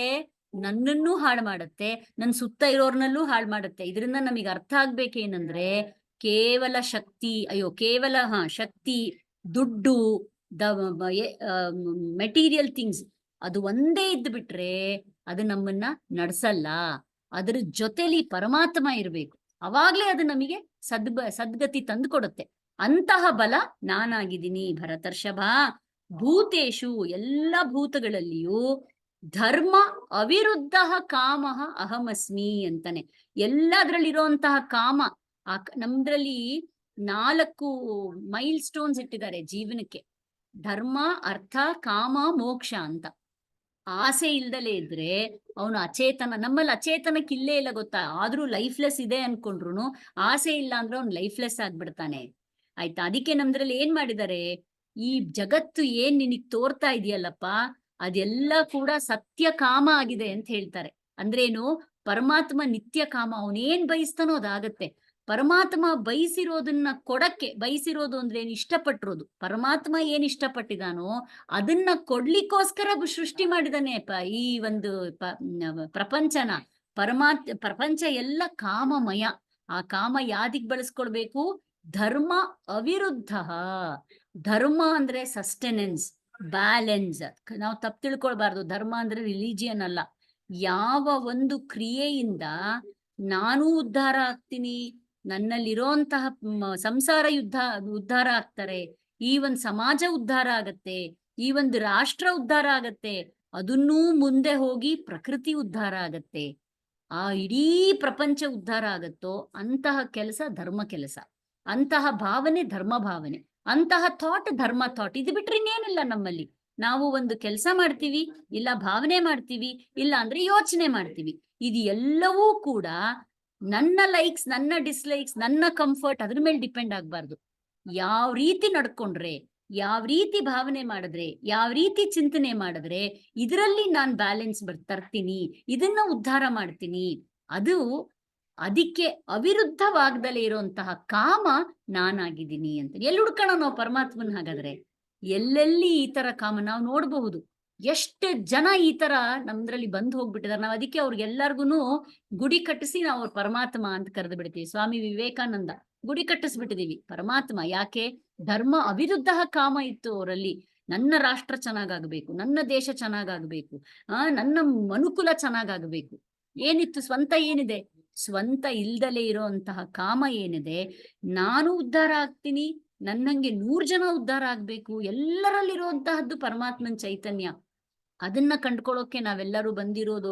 ಯುನೈಟಿಂಗ್ ಪವರ್, ಯೂನಿಫಿಕೇಶನ್ ಪವರ್ ಇಲ್ಲದೆ ಅದೇ ಪರಮಾತ್ಮ. ಅಲ್ಲೇ ನಾವು ಕಂಡುಕೊಳ್ಬೇಕು. ಅದಕ್ಕೆ ನಾವು ಹೇಳ್ಬೇಕು ನಮ್ಮ ಮಕ್ಕಳಿಗೆ, ಪರಮಾತ್ಮ ಅನ್ನೋನು ಎಲ್ಲಿದ್ದಾನೆ ಅಂದ್ರೆ ಎಲ್ಲಿಲ್ಲ ಅಂತ ತೋರಿಸ್ಕೊಡ್ಬೇಕು. ಬರೀ ಕೇವಲ ಫಾರ್ಮಲ್ ಪರಮಾತ್ಮ ಇದ್ದಾನೆ, ಅದನ್ನ ಪಡ್ಕೊಳ್ಳಿಲ್ಲ ಅಂದ್ರೆ ನಾನ್ ಬಿಲೀವರ್ಸ್ ಅಂತ ಡಿಸ್ಟ್ರಾಯ್ ಮಾಡ್ಬಿಟ್ಟು ನಮ್ಮನ್ನ ಹಿಂದೂಗಳು ಅಂತ ಹೇಳಿ ಕಲ್ಪನೆಗೆ ಕಂಪಲ್ಸರಿಯಾಗಿ ಒಡ್ಬಿಟ್ಟಿದಾರಲ್ಲ. ಇದಕ್ಕಿಂತ ಇನ್ನೇನಿದೆ ದುರ್ಭಾಗ್ಯ. ನಮ್ಮಲ್ಲಿ ದೇವರು ಅಂದ್ರೆ ಹೀಗ್ ಕಂಡುಕೊಂಡಿದ್ದಾರೆ. ಎಲ್ಲೆಲ್ಲಿಲ್ಲ ನೋಡಿ ಪಟ್ಟಿ ಮಾಡಿ ಕೊಡ್ತಾ ಇದ್ದಾನೆ ಪರಮಾತ್ಮ. ನೆಕ್ಸ್ಟ್ ಏನ್ ಹೇಳ್ತಾನೆ? ಯೇ ಚೈವ ಸಾತ್ವಿಕಾ ಭಾವಾಹ ರಾಜಸಾಸ್ತಾಮಶಾಶ್ಚಯೇ ಮತ್ತ ಏವೇತಿ ತಾನ್ ವಿದ್ಧಿ ನತ್ವಹಂ ತೇಷು ತೇ ಮಯಿ. 3 ಟೆಕ್ನಿಕಲ್ ಟರ್ಮ್ಸ್ ಬಳಸ್ತಾನೆ ಇಲ್ಲಿ. ನಾವು ಅದನ್ನ ನಿಧಾನಕ್ಕೆ 14ನೇ ಅಧ್ಯಾಯದಲ್ಲಿ ಸುವಿಸ್ತಾರವಾಗಿ ಹೇಳಿದಾನೆ, ನೋಡೋಣ. ಬಟ್ ಇಲ್ಲೊಂಚೂರು ನೋಡ್ಕೊಂಡು ಮುಂದೆ ಹೋಗೋಣ. ಏಚ ಏವ, ಯಾವ್ದ್ಯಾವ್ದಿದೆಯಲ್ಲ ಅಂತ ಪಟ್ಟಿ. ಮೊದಲನೇ ಇರೋ ಅಂದ್ರೇನು? ಈ ಏನು ಪಟ್ಟಿ ಇದೆಯಲ್ಲ, ಯಾವ್ದ್ಯಾವ್ದಿದೆಯಲ್ಲ ಅದು ಸಾತ್ವಿಕಾಹ ರಾಜಸಾಹ ತಾಮಸಾಹ ಚ ಭಾವಾಹ ಅಂತಾನೆ. ಭಾವ ಅಂದ್ರೆ ಇಲ್ಲಿ ಭಾವನೆಗಳಲ್ಲ, ಇಮೋಷನ್ಸ್ ಅಲ್ಲ. ಮತ್ತೇನು? ಇರುವಿಕೆ, ಎಕ್ಸಿಸ್ಟೆನ್ಸ್ ಅಲ್ಲಿ ಏನಿದೆ ಅದು. ಭಾವಾಹ ಅಂದ್ರೆ which all has found it's existence in the universe. ಆ ಭಾವಾಹ 3 ಗುಣಗಳಿದೆ ಅದರಲ್ಲಿ: ಸಾತ್ವಿಕ, ರಾಜಸ, ತಾಮಸ. ಈ 3 ಇರುವಂತಹದ್ದೇ ಈ ಸಂಪೂರ್ಣ ಎಕ್ಸಿಸ್ಟೆನ್ಸ್ ಇದೆ ಅಂತ ಹೇಳ್ತಾನೆ. ಅದು ಮುಂದಿನ ಸ್ಲೈಡ್ ಅಲ್ಲಿ ನಾನು ಹೇಳ್ತೀನಿ ಏನು ಅಂತ. ಇದು ಏನಿದೆ, ಯಾವುದೇ ತಗೊಳ್ಳಿ ನಾವು, ಯಾವುದೇ ಒಂದು ಸಣ್ಣ ಇರುವೆ ಅಥವಾ ಅದಕ್ಕಿಂತ ಒಂದು ಸಕ್ಕರೆ ತುಂಡು, ಅಲ್ಲಿಂದ ಹಿಡಿದು ಗ್ಯಾಲಕ್ಸೀಸ್ ತಗೊಳ್ಳೋಣ, ಅಲ್ಲಿ ತನಕನೂ ಕೂಡ ಎಲ್ಲಾದು ಸಬ್ಸ್ಟೆನ್ಸ್, ಎಲ್ಲಾದ್ರಲ್ಲೂ ಕೂಡ ಈ 3 ಇದೆ. ಆಯ್ತಾ? ಅದು ಎಕ್ಸಿಸ್ಟೆನ್ಸ್ ಎಲ್ಲಿ ಪಡ್ಕೊಂಡಿದೆ? ತೇ ಅಂದ್ರೇನು? ಅವುಗಳು ಎಲ್ಲ ಮ್ಯಾಟರ್ ಫುಲ್ ಪ್ರಪಂಚ ತಗೊಂಡ್ಬಿಡ್ಬೋದು. ಅದು ಮತ್ತಃ ಏವ. ಮತ್ತಃ ಅಂದ್ರೇನು? ನನ್ನಿಂದ ಬಂದಿದೆ. ಅವೆಲ್ಲವೂ ಎಕ್ಸಿಸ್ಟೆನ್ಸ್ ಎಲ್ಲಿ ಪಡ್ಕೊಂಡಿದೆ, ಎಲ್ಲಿದೆ? ಲಾಸ್ಟ್ ಟೈಮ್ ನಾವೊಂದು ಉದಾಹರಣೆ ತಗೊಂಡ್ವಿ. ತರಂಗಗಳು, ವೇವ್ಸ್, ನೊರೆ, ಫೋಮ್, ಆಮೇಲೆ ಗುಳ್ಳೆಗಳು, ಬಬಲ್ಸ್ ಎಲ್ಲಿದೆ? ಸಮುದ್ರದ ಒಳಗೆ ಇದೆ. ಸಮುದ್ರದ ಒಳಗೂ ಇದ್ದು ನೀರಿಂದನೇ ಮಾಡಲ್ಪಟ್ಟಿದ್ರು ತಮ್ಮದೇ ಆದಂತ ಯೂನಿಕ್ ಫಾರ್ಮ್ ಇದೆ. ಆದ್ರಿಂದ ನಾವು ಯೂನಿಕ್ ನೇಮ್ ಇಂದ ಐಡೆಂಟಿಫೈ ಮಾಡ್ತಾ ಇದೀವಿ. ಇರ್ಬೇಕಿದ್ದಾಗ್ಲೂ ಅವು ಎಲ್ಲಿದೆ? ಸಮುದ್ರದಲ್ಲೇ ಇದೆ. ಯೂನಿಕ್ನೆಸ್ ಮೇಂಟೈನ್ ಮಾಡ್ಕೊಂಡ್ರು ಸಮುದ್ರದಲ್ಲೇ ಇದೆ. ಹೋಗಿ ತಲುಪೋದೆಲ್ಲಿ? ಅವು ಡಿಸಾಲ್ವ್ ಆಗೋದು ಸಮುದ್ರದ ಒಳಗೆ ಡಿಸಾಲ್ವ್ ಆಗತ್ತೆ. ಇದು ಹಾಗೇನೆ ಏನೇನ್ ಯೂನಿಕ್ ಕೆಪಾಸಿಟಿಯಿಂದ ನಿನಗೆ ಬೇರೆ ಬೇರೆ ಬೇರೆ ತರ ವರ್ಕಿಂಗ್ ಮೆಕ್ಯಾನಿಸಮ್ ಇಟ್ಕೊಂಡು ನೋಡ್ತಾ ಇದೆಯೋ ಪ್ರಪಂಚ, ಎಲ್ಲವೂ ಕೂಡ ನನ್ನಿಂದ ಬಂದಿದೆ. ಮತ್ತಃ ಏವ ಇತಿ, ಈ ರೀತಿಯಾಗಿ ತಾನ್ ವಿಧಿ, ಅವುಗಳನ್ನು ನೀನ್ ನೋಡ್ತಾ ಇರ್ಬೇಕಾದ್ರೇನೆ ಏನ್ ತಿಳ್ಕೋ, ಈ ಎಲ್ಲ ಹೇಗೆ ಮತ್ತೆ ಮರಿಬಾರ್ದು. ವೇವ್ಸ್ ನೋಡ್ತಾ ಇರ್ಬೇಕಾದ್ರೇನೆ, ವೇವ್ಸ್ ಎಕ್ಸಿಸ್ಟೆನ್ಸ್ ಅಲ್ಲಿ ಇದ್ದಾಗ್ಲೇ ನಮಗೆ ತಿಳ್ಕೊಳಕ್ ಒಂದು ಆಪರ್ಚುನಿಟಿ. ವೇವ್ಸ್ ಎಕ್ಸಿಸ್ಟೆನ್ಸ್ ಇದ್ದಾಗ್ಲೇ ನಾವ್ ಏನ್ ತಿಳ್ಕೊಳ್ಬೇಕು? ವಿಶೇಷವಾಗಿ ನೀರೇ ಹೀಗೆ ಕಾಣಿಸ್ತಾ ಇದೆ. ನೀರ್ ಬಿಟ್ಟು ವೇವ್ಸ್ ಇರಕ್ ಸಾಧ್ಯ ಇಲ್ಲ. ವೇವ್ ಬಿಟ್ಟು ನೀರಿರಕ್ ಸಾಧ್ಯ ಇದೆ. ಒಪ್ಕೊಳ್ತೀರಾ ಎಲ್ಲರೂ? ವೇವ್ಸ್ ಬಿಟ್ಟು ನೀರಿರಕ್ಕೆ ಸಾಧ್ಯನೇ ಇಲ್ಲ. ಆದ್ರೆ ನೀರಿರ್ಬೇಕು ಅಂದ್ರೆ ವೇವ್ ಆಕಾರದಲ್ಲೇ ಇರ್ಬೇಕು ಅಂತಿಲ್ಲ. ನೀರಿಗೆ ಇಂಡಿಪೆಂಡೆಂಟ್ ಎಕ್ಸಿಸ್ಟೆನ್ಸ್ ಇದೆ, ಯಾವ ಫಾರ್ಮ್ ಇರ್ಬೇಕಂತಿಲ್ಲ. ಆದ್ರೆ ವಿಶೇಷವಾಗಿ ಏನ್ ತೋರ್ಕೊಳುತ್ತೋ, ವೇವ್ ಇರಬಹುದು, ಬಬಲ್ಸ್ ಇರಬಹುದು, ಫೋಮ್ ಇರಬಹುದು, ಅದ್ ಯಾವ್ದ್ಯಾವ್ದು ವಿಶೇಷವಾಗಿ ತೋರ್ಕೊಳ್ಬೇಕಿದ್ರು ನೀರಲ್ಲೇ ತೋರ್ಕೊಳ್ಬೇಕು, ನೀರೇ ಹಾಕಿ ತೋರ್ಕೊಳ್ಬೇಕು. ಇವನು ಅದನ್ನೇ ಹೇಳ್ಕೊಡ್ತಾ ಇದ್ದಾನೆ. ನೀನ್ ಏನಂತ ತಿಳ್ಕೊ, ಈ ಪ್ರಪಂಚನ ನೋಡ್ಬೇಕಾರೆ ವಿಶೇಷವಾಗಿ ಕಾಣುತ್ತೆ, ಸಪರೇಟ್ ಆಗಿ ಕಾಣುತ್ತೆ. ಇದು ಸನ್, ಇದು ಮೂನ್, ಇದು ಈ ಪ್ಲಾಂಟ್ಸ್, ಇದು ಟ್ರೀಸ್, ಇದು ಇನ್ನೇನೋ ಕಲ್ಲು, ಗುಡ್ಡ, ಬೆಟ್ಟ, ಹೀಗೆಲ್ಲ ಸಪರೇಟ್ ಸಪರೇಟ್ ಆಗಿ ಕಾಣುತ್ತೆ. ಆದ್ರೆ ಎಲ್ಲಿದೆ ಅದು? ನನ್ನೊಳಗೆ ಇದೆ. ಮತ್ತಃ ನನ್ನಿಂದಾನೇ ಬಂದಿದೆ. ಮತ್ತೆ ಹೇಗಿದೆ ನೆಕ್ಸ್ಟ್ ಸ್ಟೆಪ್ಪು? ಅಹಂ ತೇಷು ನ ಅಸ್ಮಿ, ನಾನ್ ಅದ್ರೊಳಗಿಲ್ಲ. ಅಂದ್ರೆ ಅರ್ಥ ಏನಾಯ್ತು? ನೀರ್ ಹೇಳ್ದಂಗೆ ನಮಗೆ. ನೀರು, ಸಮುದ್ರದ ನೀರ್ ಹೇಳ್ತಾ ಇದೆ, ನೋಡಪ್ಪ, ಈ ಅಲೆ, ಗುಳ್ಳೆ, ನೊರೆ ಎಲ್ಲವೂ ಕೂಡ ನನ್ನಿಂದನೇ ಎಕ್ಸಿಸ್ಟೆನ್ಸ್ ಪಡ್ಕೊಂಡಿದೆ. ನಾನೇ ಆಗಿದೆ, ನೀರೇ ಹಾಕಿ ತೋರ್ತಾ ಇದೆ, ನನ್ನಲ್ಲೇ ಬರ್ತಾ ಇದೆ. ಆದ್ರೆ ನಾನು ಮಾತ್ರ ಅದ್ರ ಮೇಲೆ ಡಿಪೆಂಡ್ ಆಗಿಲ್ಲ. ನಾನ್ ಕೇವಲ ನೀರಾಗಿ ಇರ್ಬಲ್ಲೆ. But at any moment in time, if you see a special form of me called as wave, then you understand it is dependent on me. It has not got its independent existence. ಇದೇ ತರ example ಇನ್ನೊಂದು ಕೊಡ್ತಾರೆ ನಮ್ಮಲ್ಲಿ. ಉಂಗ್ರ, ಬಳೆ, ಸರ ಎಲ್ಲ ಏನಾಯ್ತು? Different forms of gold. But for the gold to exist, it is not dependent on bangle. Bangle ಆಗಿ ಕಾಣಿಸ್ತಾ ಇದೆ ನನಗೆ. ನಾನು ಬ್ಯಾಂಗಲ್ ಆಗಿ ನೋಡೋ ತನಕ ಅಯ್ಯೋ ಎಷ್ಟ್ ಚೆನ್ನಾಗಿದೆ ಡಿಸೈನು, ಇದ್ರ ಗಾತ್ರ ಎಷ್ಟ್ ಚೆನ್ನಾಗಿದೆ, ಹಂಗೆಲ್ಲ ನೋಡ್ತೀನಿ. ಬಂದ್ಬಿಟ್ಟು ಬ್ಯಾಂಗಲ್ ಕರಗಿಸ್ಬಿಡ್ತಾರೆ. ಬ್ಯಾಂಗಲ್ ಇಲ್ಲ ಇವಾಗ. ಗೋಲ್ಡ್ ಇದೆಯೋ ಇಲ್ಲೋ? ಗೋಲ್ಡ್ ಇದೆ. ಗೋಲ್ಡ್ ಎಕ್ಸಿಸ್ಟ್ ಆಗಕ್ಕೆ ಬ್ಯಾಂಗಲ್ಲೇ ಇರ್ಬೇಕಂತಿಲ್ಲ, ಸರದಲ್ಲೂ ಗೋಲ್ಡ್ ಇದೆ. ಆಮೇಲೆ ಬೆಂಡೋಲೆನಲ್ಲೂ ಗೋಲ್ಡ್ ಇದೆ. ಗೋಲ್ಡ್ ಹೇಗೆ ಎಕ್ಸಿಸ್ಟ್ ಆಗಕ್ಕೆ ಸರ ಆಕಾರದ ಮೇಲೆ ಡಿಪೆಂಡ್ ಆಗಿಲ್ಲ, ಆಕಾರಗಳು ಎಕ್ಸಿಸ್ಟ್ ಆಗಕ್ಕೆ ಗೋಲ್ಡ್ ಮೇಲೆ ಡಿಪೆಂಡ್ ಆಗಿದೆ. Exactly same way the world is designed. World ಏನು? Entire universe. ಯೂನಿವರ್ಸ್ ಇರಬೇಕು, ಎಕ್ಸಿಸ್ಟೆನ್ಸ್ ಅಲ್ಲಿ ಇರಬೇಕು ಅಂದ್ರೆ ನನ್ನಿಂದಾನೇ ಬಂದಿರಬೇಕು. ನಾನ್ ಎಕ್ಸಿಸ್ಟ್ ಆಗಕ್ಕೆ, ಅಹಂ ತೇಷು ನ ಅಸ್ಮಿ, ನಾನ್ ಎಕ್ಸಿಸ್ಟ್ ಆಗಕ್ಕೆ ಇದರ ಯಾವ ಒಂದು ಹಂಗೂ ಇಲ್ಲ. ನಾನ್ ಸರ್ವತಂತ್ರ ಸ್ವತಂತ್ರ. ತೂತೆ ಮೈ ವರ್ತಂತೆ, ಅವೆಲ್ಲವೂ ನನ್ನಲ್ಲೇ ಇದೆ. ಅವಿಕ್ ಇಂಡಿಪೆಂಡೆಂಟ್ ಅಂದ್ರೆ ಅರ್ಥ ಏನಾಯ್ತು? Independently this world cannot exist without conscious being. ಇದೇ ಇದರದ್ದು ತತ್ವ. ಹೇಗಿದೆ ಅಂತ ಕ್ವಿಕ್ ಆಗಿ ನೋಡ್ಕೊಂಡು, ಅಯ್ಯೋ ಎಲ್ಲಿಗೆ ಕೊಟ್ಟಾಯ್ತು? ಒಂದೇ ಒಂದ್ ನಿಮಿಷ.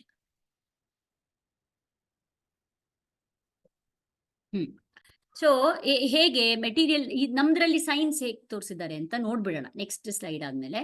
ತ್ರಿಭಿರ್ ಗುಣಮಯೇರ್ ಭಾವೈಹಿ ಯೇಭಿಃ ಸರ್ವಮಿದಂ ಜಗತ್ ಮೋಹಿತಂ ನಾಭಿಜಾನಾತಿ ಮಾಮೇಭ್ಯಃ ಪರಮವ್ಯಯಂ. ಹೀಗಿದೆ ಇದ್ರದ್ದು, ಈ ಪ್ರಪಂಚದ ಡಿಸೈನಿಂಗ್ ಹೇಗಿದೆ? ಈ ಮೂರು ಗುಣಗಳಿಂದಾನೇ, ಸತ್ವ, ರಜಸ್, ತಮಸ್, ಈ ಮೂರು ಗುಣಗಳಿಂದಾನೇ ಎಲ್ಲ ಪ್ರಪಂಚ ತಗೊಂಡ್ಬಿಡೋ. ನಿನಗೆ ಕಣ್ಣಿಗೆ ಕಾಣುವಂಥದ್ದು, ಕಣ್ಣಿಗೆ ಕಾಣದಲೇ ಇರುವಂತಹದ್ದು ಎಲ್ಲವೂ, ಇಡೀ ಜಗತ್ತು ಇದರಿಂದಾನೇ ಮಾಡಲ್ಪಟ್ಟಿದೆ. ಹೇಗಿದೆ ಆದ್ರೆ ಗೊತ್ತಾ? ಅದಕ್ಕೊಂದು ಅಬ್ಜೆಕ್ಟಿವ್ ಹಾಕ್ತಾನೆ, ಮೋಹಿತಂ ಜಗತ್ ಅಂತಾನೆ. ಇದು ಮೋಹ ಮಾಡಿಸ್ತಾ ಇದೆ, ಡೆಲ್ಯೂಡ್ ಮಾಡಿಸ್ತಾ ಇದೆ, ನಿನಗೆ ಕನ್ಫ್ಯೂಷನ್ ಮಾಡಿಸ್ತಾ ಇದೆ. ಇದು ಹೇಗ್ ಕನ್ಫ್ಯೂಷನ್ ಮಾಡಿಸ್ತಾ ಇದೆ? ಯಾಕೆ ಕನ್ಫ್ಯೂಷನ್ ಮಾಡಿಸ್ತಾ ಇದೆ ಅಂದ್ರೆ, ಅಟ್ಲೀಸ್ಟ್ ನಮಗೆ ಆ ಎಕ್ಸಾಂಪಲ್ಸ್ ಇತ್ತಲ್ವಾ, ಹಿಂದಿನ ಎಕ್ಸಾಂಪಲ್ಲು, ಹೌದು ಅನ್ಸುತ್ತೆ, ಕರೆಕ್ಟ್ ಅಲ್ವಾ? ಒಂದೇ ಫಾರ್ಮಲ್ ಇದೆ, ನೀರೇ ಆ ತರ ಕಾಣಿಸ್ತಾ ಇದೆ, ಗೋಲ್ಡೇ ಆ ತರ ಕಾಣಿಸ್ತಾ ಇದೆ, ಯೂನಿಫಾರ್ಮ್ ಆಗಿದೆ, ಅರ್ಥ ಮಾಡ್ಕೊಳ್ಳೋಕ್ ಈಸಿ. ಪ್ರಪಂಚ ಹಾಗಿಲ್ಲ, ಎಲ್ಲ ಬೇರೆ ಬೇರೆ ತರ ವರ್ಕಿಂಗ್ ಮೆಕ್ಯಾನಿಸಮ್ ಇದೆ. ಸನ್ನೇ ಬೇರೆ ತರ ಇದೆ, ಮೂನೇ ಬೇರೆ ತರ ಇದೆ, ಗಿಡಗಳೇ ಬೇರೆ ತರ ಇದೆ, ಪ್ರಾಣಿಗಳೇ ಬೇರೆ ತರ ಇದೆ, ನಾವೇ ಬೇರೆ ತರ ಇದೀವಿ. ಇಷ್ಟೆಲ್ಲ ಬೇರೆ ಇದ್ರೊಳಗಡೆ ಹೇಗೆ ಯೂನಿಫಾರ್ಮ್ ಆಗಿದೆ? ವಾಟ್ ಈಸ್ ದಿಸ್ ಕಾನ್ಶಿಯಸ್ನೆಸ್ ಅನ್ನೋದು ನಿನಗೆ ಹೋಗಕ್ಕೆ ಬಿಡಲ್ಲ, ಥಿಂಕ್ ಮಾಡಕ್ಕೆ ಬಿಡಲ್ಲ. ಮೋಹಿತಂ ಅಂದ್ರೆ ಏನು? ಡೆಲ್ಯೂಷನ್ ಶುರು ಮಾಡ್ಬಿಡತ್ತೆ, ನಿನಗೆ ಕನ್ಫ್ಯೂಷನ್ ಶುರು ಮಾಡತ್ತೆ. ಹೇಗೆ ಕನ್ಫ್ಯೂಷನ್ ಶುರು ಮಾಡಿದೆ ನಮ್ಮಲ್ಲಿ? ಏನೇನೋ ಥಾಟ್ಸ್ ಕೊಡತ್ತೆ, ಇದು ಒಳ್ಳೇದು, ಇದನ್ನ ನೀನ್ ಇಟ್ಕೋ, ಇದು ಕೆಟ್ಟದ್ದು ನೀನ್ ಬಿಸಾಕು, ಇವ್ರು ಒಳ್ಳೆಯವರು ಇವ್ರನ್ನ ಹತ್ರ ಮಾಡ್ಕೋ, ಇವ್ರು ಕೆಟ್ಟೋರು ಇವ್ರನ್ನ ಬಿಸಾಕು, ಹೀಗೆಲ್ಲ ಕನ್ಫ್ಯೂಷನ್ ಮಾಡ್ತಾ ಇದೆ. ಅದಕ್ಕೆ ಆದ್ದರಿಂದ ಏಭ್ಯ ಪರಂ ಅವ್ಯಯಂ ಮಾಂ ನ ಅಭಿಜಾನಾತಿ. ಇದು ಎಷ್ಟು ಡಿಲ್ಯೂಡಿಂಗ್ ಪವರ್ ಇದೆ ಇದರಲ್ಲಿ ಅಂದ್ರೆ, ಇದಕ್ಕೆ ಮಿಗಿಲಾಗಿ ಏಭ್ಯ ಅಂದ್ರೇನು? ಇವೆಲ್ಲ ಭೂತಗಳಿದೆಯಲ್ಲ, ಇದಕ್ಕಿಂತ ಪರಂ, ಉತ್ಕೃಷ್ಟವಾಗಿರೋದು, ಶ್ರೇಷ್ಠವಾಗಿರೋದು ಅವ್ಯಯಂ ಅಂತಾನೆ, ಹಾಳಾಗದಲ್ಲೇ ಇರೋದು. ಇದಕ್ಕೆ ನಾಶ ಇದೆ. ಇದಕ್ಕೆ ನಾವು ನೋಡ್ತಿರೋಂತಹ ಪ್ರಪಂಚ, ಇರೋಂತಹ ಪ್ರಪಂಚಕ್ಕೆ ನಾಶ ಇದೆ. ಹೇಗೆ ವೇವ್ ಆಕಾರದಲ್ಲಿ ತೋರ್ದಾಗ ಅದಕ್ಕೆ ನಾಶ ಇದೆ. ಅದು ಟೈಮ್ ಅಂಡ್ ಸ್ಪೇಸ್ಗೆ ಬೌಂಡ್ ಆಗಿ ತೋರುತ್ತೆ, ಆಮೇಲೆ ಮತ್ತೆ ನೀರಾಗ್ಬಿಡತ್ತೆ. So in just with in time and space ಈ ವರ್ಲ್ಡ್ ನಿನಗೆ ತೋರುತ್ತೆ. ಟೈಮ್ ಅಂಡ್ ಸ್ಪೇಸ್ ಬಿಯಾಂಡ್ ನಾನಿದ್ದೀನಿ. ಅದು ಇದು ಡಿಲ್ಯೂಷನ್ ಪವರ್ ಏನ್ ಮಾಡ್ತಾ ಇದೆ, ಅದನ್ನ ನಮ್ಮನ್ನ ಅರ್ಥ ಮಾಡ್ಕೊಳಕ್ ಬಿಡ್ತಾ ಇಲ್ಲ. ನ ಅಭಿಜಾನಾತಿ, ತಿಳ್ಕೊಳಕ್ ಬಿಡಲ್ಲ ಅದು.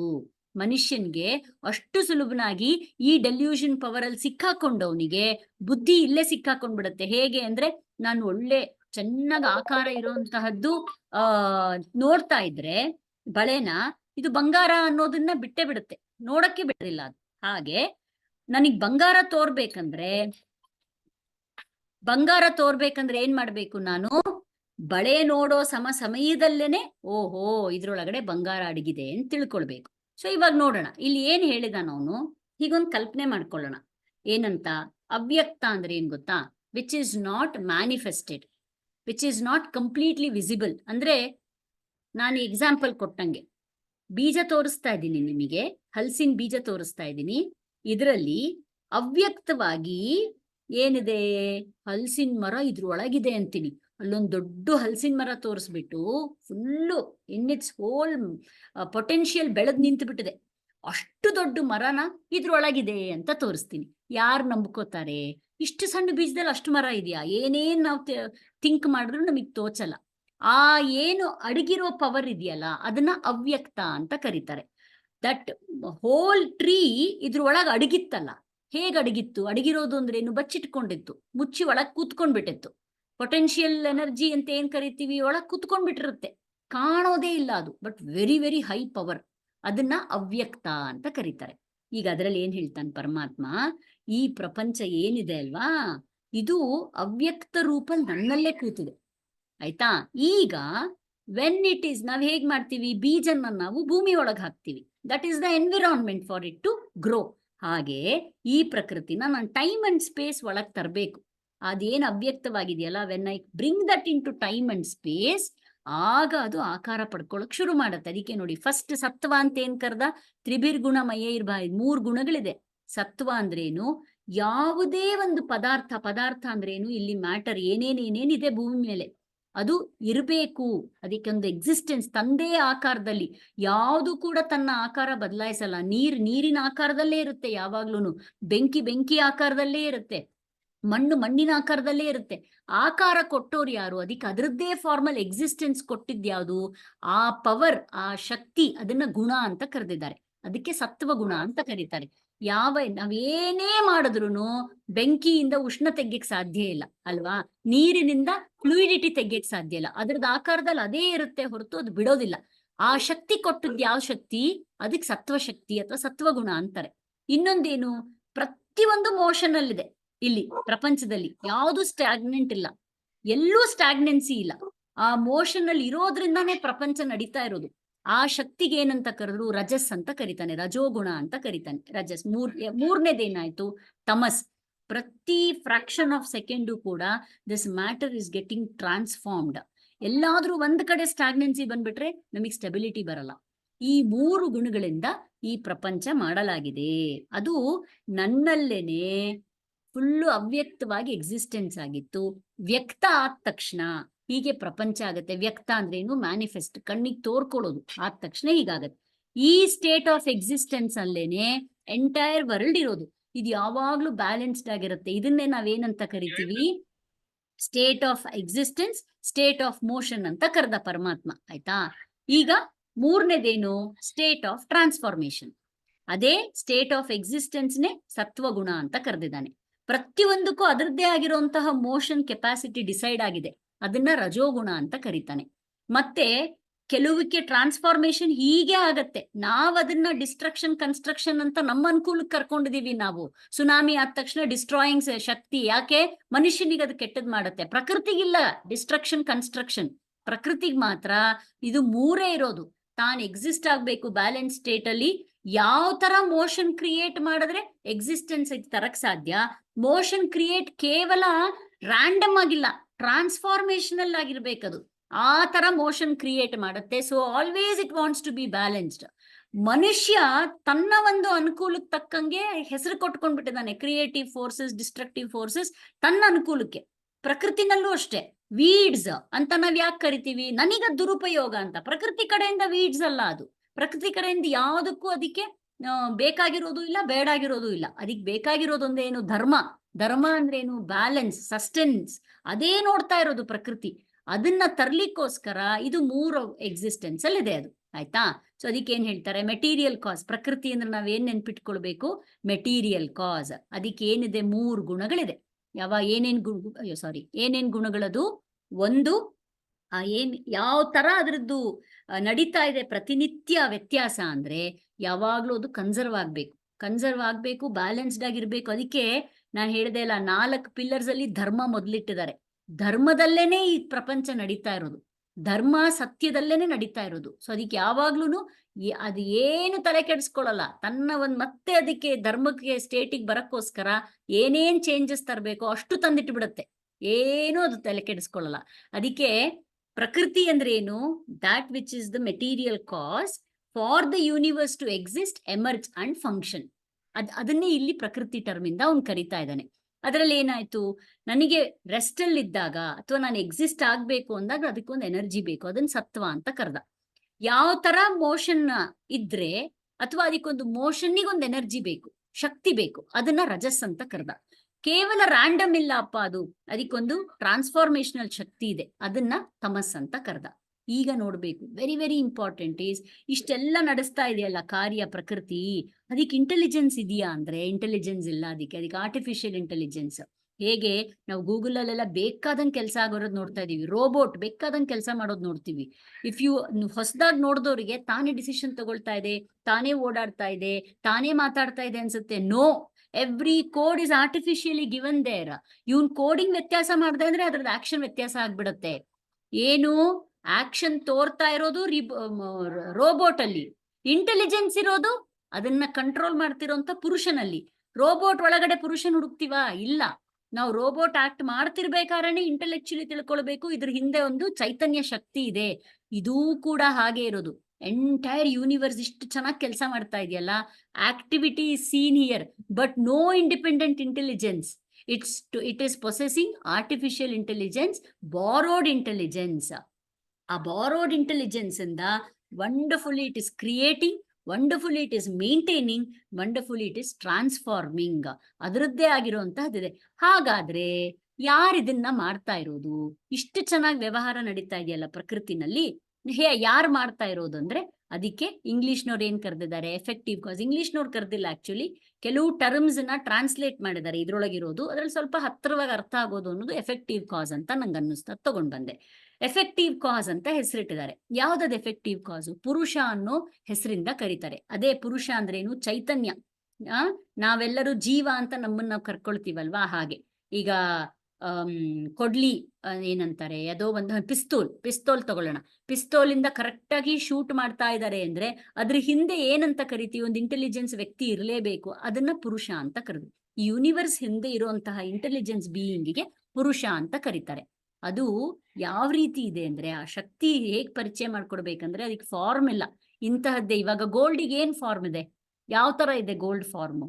ಅದು ಯಾವ ಆಕಾರ ಕೊಡ್ತೀರೋ ಆ ಆಕಾರ ತಗೊಳುತ್ತಲ್ಲ, ಇದು ಹಾಗೇನೆ. ಅದಕ್ಕೆ ಫಾರ್ಮ್ ಇಲ್ಲ, ಆದ್ರೆ ಮಾತ್ರ it has got the wisdom and dynamism. ಯಾವ ತರ ಈ ಪ್ರಪಂಚದಲ್ಲಿ ಯಾವ್ದು ಮೆಟೀರಿಯಲ್ ಹೇಗೆ ಎಕ್ಸಿಸ್ಟ್ ಆಗ್ಬೇಕು, ಯಾವ ತರ ಪರ್ಫಾರ್ಮ್ ಆಗ್ಬೇಕನ್ನೋ ಇಂಟೆಲಿಜೆನ್ಸ್ ಯಾರು ತುಂಬಿದ್ದಾರೆ ಅಂದ್ರೆ ಈ ಪುರುಷ ತುಂಬಿದ್ದಾನೆ. ಅದಕ್ಕೆ ಹೇಳ್ತಾರೆ ಪುರುಷನಲ್ಲಿ ಕ್ರಿಯೆ ಇಲ್ಲ, ಆದ್ರೆ ಕ್ರಿಯಾವಂತ ಪ್ರಪಂಚದಲ್ಲಿ ಇದಿಲ್ಲ, ಏನಂತಾರೆ, ಇಂಟೆಲಿಜೆನ್ಸ್ ಇಲ್ಲ. ಇವರಿಬ್ರು ಹೀಗ್ ಬಂದಿದ್ದಾರೆ ಜೊತೆನಲ್ಲಿ.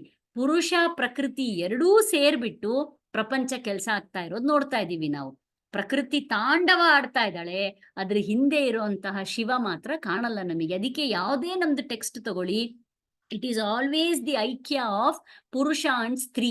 ಈ ಪ್ರಕೃತಿನ ನಾವು ವಿಷ್ಣು ಉಪಾಸಕರಾದ್ರೆ ಲಕ್ಷ್ಮಿ ಅನ್ನೋ ಹೆಸರಲ್ಲಿ ಕರೀತಾರೆ, ಶಿವನ ಉಪಾಸಕ ಆದ್ರೆ ಪಾರ್ವತಿ ಅಥವಾ ಶಕ್ತಿ ಹೆಸರಲ್ಲಿ ಕರೀತಾರೆ, ಬ್ರಹ್ಮನ್ಗೆ ಸರಸ್ವತಿ ಕೊಟ್ಟಿದ್ದಾರೆ. ಅದ್ರ ಹಿಂದೆ ಇರುವಂತಹ ಚೈತನ್ಯ ಶಕ್ತಿನ ಅದರದ್ದು ಪುಲ್ಲಿಂಗದಲ್ಲಿ ಕರ್ಕೊಂಡಿದ್ದಾರೆ. ನಾರಾಯಣ ಅಂತ ಕರೀತಾರೆ, ಇಲ್ಲಿ ಶಿವ ಅಂತ ಕರೀತಾರೆ, ಆಮೇಲೆ ಅಲ್ಲಿ ಬ್ರಹ್ಮ. ಯಾವುದೇ ಆಕಾರ ನೋಡಿ ಈಕ್ವಲ್ ಆಗಿ ಡಿಸ್ಟ್ರಿಬ್ಯೂಟ್ ಆಗಿರೋ ಹಂಗೆ ಕಾಣುತ್ತೆ, ಅದೇ ಇದ್ರದ್ದು ಅರ್ಥ. ಅದಕ್ಕೆ ಈ ಪುರುಷನ್ ಏನಂತ ಕರೆದಿದ್ದಾರೆ, ಪರಮಾತ್ಮ ಅನ್ನೋ ಹೆಸರು. ಬೇಕಾದಷ್ಟು ಹೆಸರಿದೆ, ಒಂದ್ ತಗೊಂಡ್ ಬಂದಿದ್ದೀನಿ. ಇದನ್ನೇ modern science is naming it as consciousness, unified field. ನಾವು ಮರಿಬಾರ್ದು, ಅಲ್ಲಿಗೆ ಬರೋಣ ನಾವಿವಾಗ. ಇನ್ನೂ ಒಂದ್ ಮಜಾ ಏನಿದೆ ಇದರಲ್ಲಿ ಅಂದ್ರೆ, ಯಾಕೆ ಪರಮಾತ್ಮ ಇದನ್ನ ನಮಗೆ ಹೇಳ್ಕೊಡ್ತಾ ಇದ್ದಾನೆ ಅಂದ್ರೆ, ಈಗ ಅವನು ಏನ್ ಎಕ್ಸ್ಪ್ಲೇನ್ ಮಾಡ್ದ ಅಲ್ವಾ, ಪ್ರಪಂಚ ಈ 3 ಗುಣಗಳಿಂದ ಇದೆ, ಈ 3 ಗುಣಗಳಿಂದ ಆಗಿದೆ. ಯಾಕೆ ಅದೇ ಹೆಸರು ಕೊಟ್ಟ, ಏನಿದೆ ಇದ್ರ ಹಿಂದೆ ಅಂದ್ರೆ, ಕೇವಲ ಪ್ರಪಂಚ ತಾನೇ ಒಂದಿದ್ದು ಬಿಟ್ರೆ ಅದು ಯಾರಿಗೋಸ್ಕರ ನಿರ್ಮಾಣ ಆಗಿದೆ? ನಾವು ರೋಬೋಟ್ ಮಾಡ್ತೀವಿ, ಯಾರಿಗೋಸ್ಕರ ಮಾಡ್ತೀವಿ? ಕಾರ್ ಡಿಸೈನ್ ಮಾಡ್ತೀವಿ, ಯಾರಿಗ್ ಮಾಡ್ತೀವಿ? ಅದನ್ನ ಒಬ್ಬ ಪುರುಷ ಇಂಟೆಲಿಜೆನ್ಸ್ ವ್ಯಕ್ತಿ ಅನುಭವಿಸ್ಬೇಕು ಅಂತ ತಾನೇ ಮಾಡೋದು. ಇದು ಹಾಗೆ ಇರೋದು. ಈ ಪ್ರಪಂಚ ತನ್ಪಾಡಿಗ್ ತಾನಿದೆ. ಹೇಗೆ ನಾವೊಂದು ಕಾರ್ ಡಿಸೈನ್ ಮಾಡ್ತೀವೋ, ಕಾರ್ ತನ್ಪಾಡಿಗ್ ತಾನಿದೆ. ಅದಕ್ಕೆ ಡಿಸೈನಿಂಗ್, ಅದು ನೋಡ್ಲಿಕ್ಕೆ ಸಿಗೋಂತಹದ್ದು, ಅದಕ್ಕೆ ಕೆಲಸ ಮಾಡೋ ಕೆಪಾಸಿಟಿ ಎಲ್ಲ ಆ ಪುರುಷನ ಬುದ್ಧಿ ಮೇಲೆ ಅದು ಒಂದ್ ನಿಂತಿದೆ. ಶೋರೂಮ್ ಒಳಗ್ ನಿಂತಿದೆ. ಅದು ಶೋರೂಮ್ ಒಳಗ್ ನಿಂತ್ರೆ ತಾನೇ ತಾನಾಗಿ ಅದು ಜಡ, ತಾನೇ ತಾನಾಗಿ ಏನಾದ್ರೂ ಕ್ರಿಯೇಟ್ ಮಾಡಕ್ಕಾಗತ್ತಾ? ನಮ್ಮಲ್ಲಿ ಇಲ್ಲ. ಅದು ನೋಡ್ಬೇಕು, ಅದಿದೆ, ಅದಕ್ಕೆ ಎಕ್ಸಿಸ್ಟೆನ್ಸ್ ಕೊಡ್ಬೇಕು ಯಾರು? ಹೋಗಲ್ಲಿ ಯಾರಾದ್ರೂ ಅಬ್ಸರ್ವ್ ಮಾಡ್ಬೇಕು ಅದನ್ನ, ಕರೆಕ್ಟ್ ತಾನೆ? ಹಾಗೆ ಈ ಪ್ರಪಂಚನ ಅಬ್ಸರ್ವ್ ಮಾಡೋರು ಒಬ್ರು ಇರ್ಬೇಕು, ಅದೇ ನಾವು. ಅಬ್ಸರ್ವ್ ಮಾಡಕ್ ನಿಂತಾಗ ಈ ಪ್ರಪಂಚ ನಮ್ಮಲ್ಲಿ ಒಂದೇ ತರ ಭಾವನೆ ಕ್ರಿಯೇಟ್ ಮಾಡ್ತಾ ಇಲ್ಲ. ಯಾಕೆ ನೋಡಿ, ಕೆಲವ್ರಿಗೆ ಏನ್ ಅನ್ಸುತ್ತೆ, ಈ ಪ್ರಪಂಚದಲ್ಲಿ ವ್ಯವಹಾರ ಮಾಡ್ತಾ ಇದ್ದೀನಿ, ನಾವು ಓದೋದನ್ನೇ ತಗೊಳ್ಳೋಣ, ಅಥವಾ ನಾನು ಒಂದು ಏನೋ ಅಚೀವ್ ಮಾಡ್ಬೇಕು. ಇದೇ ಪ್ರಪಂಚ ಕೆಲವ್ರಿಗೆ ಏನಾಗತ್ತೆ, ಅಯ್ಯೋ ನಾನು ಹುಟ್ಟಿರೋದೇ ಓದಕ್ಕೆ, ನಾನು ಏನಾದ್ರೂ ಅಚೀವ್ ಮಾಡ್ಬೇಕು, ನಾನು ಏನಾದ್ರೂ ಸೇವೆ ಮಾಡ್ಬೇಕು, ಯಾವಾಗ್ಲೂ ನಿರಂತರವಾಗಿ ಅಧ್ಯಯನ ಮಾಡ್ತಿರ್ಬೇಕು, ಇಂಟೆಲೆಕ್ಚುಲಿ ಸ್ಟ್ರಾಂಗ್ ಆಗಿ ಕೆಲಸ ಮಾಡ್ತಿರ್ತಾರೆ, ವೆರಿ ಕ್ಲಿಯರ್ ಆಗಿ ಮಾಡ್ತಾ ಇರ್ತಾರೆ. ಅಂದ್ರೆ ಅವ್ರು ವ್ಯವಹಾರ ಮಾಡ್ತಾ ಮಾಡ್ತಾ ಅವ್ರ ಭಾವನೆ ಯಾವ ತರ ಜನರೇಟ್ ಆಗುತ್ತೆ, ಈ ತರ ಇದೇ ವಸ್ತು ಬಳಸ್ಕೊಂಡು, ಇದೇ ಪ್ರಪಂಚ ಬಳಸ್ಕೊಂಡು, ಎಲ್ಲ ಇಲ್ಲೇ ಇರ್ತೀವಿ, ನಾವೆಲ್ಲರಿಗೂ ಇರಕ್ಕೂ ಒಂದೇ ಕಾಮನ್ ಪ್ಲೇಸ್ ಕೊಟ್ಟಿರೋದು. ವ್ಯವಹಾರ ಮಾಡ್ತಾ ಮಾಡ್ತಾ ಮಾತ್ರ ಆ ವಸ್ತುಗಳು ನಮ್ಮಲ್ಲಿ ಒಂಥರ ಜನರೇಟ್ ಮಾಡುತ್ತೆ ಭಾವನೆ. ನಾವ್ ಅನ್ಕೊಂಡಿದೀವಿ ವಸ್ತು ಜನರೇಟ್ ಮಾಡುತ್ತೆ ಅಂತ, ಆದ್ರೆ ವಸ್ತು ಜನರೇಟ್ ಮಾಡಲ್ಲ.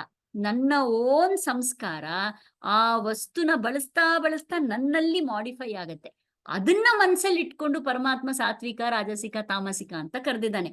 ಅದೇ ಪ್ರಪಂಚ ಕೆಲವರು ಬಳಸ್ತಾ ಬಳಸ್ತಾ ಹೇಗನ್ಸುತ್ತೆ, ನಾನು ಹುಟ್ಟು ಬಂದಿರೋದು ಏನಾದ್ರೂ ಸಾಧನೆ ಮಾಡಕ್ಕೆ, ದರ್ಪ, ಕೀರ್ತಿ, ಅಧಿಕಾರ, ಮಹತ್ವಾಕಾಂಕ್ಷೆ, ಇದೆಲ್ಲಾನು ನಮಗೆ ಮಹಾಭಾರತದಲ್ಲಿ ಸಿಗುತ್ತೆ ನೋಡ್ಲಿಕ್ಕೆ. ಕ್ಯಾರೆಕ್ಟರ್ಸ್ ಒಂದೇ ಆಸ್ಥಾನದಲ್ಲಿ ಇರ್ತಾರೆ, ಒಂದೇ ಅರಮನೆಯಲ್ಲಿ ಇರ್ತಾರೆ, ಒಬ್ಬೊಬ್ರಿಗೆ ಒಂದೊಂದ್ ತರ ಪ್ರಚೋದನೆ ಆಗತ್ತೆ ಅಲ್ವಾ?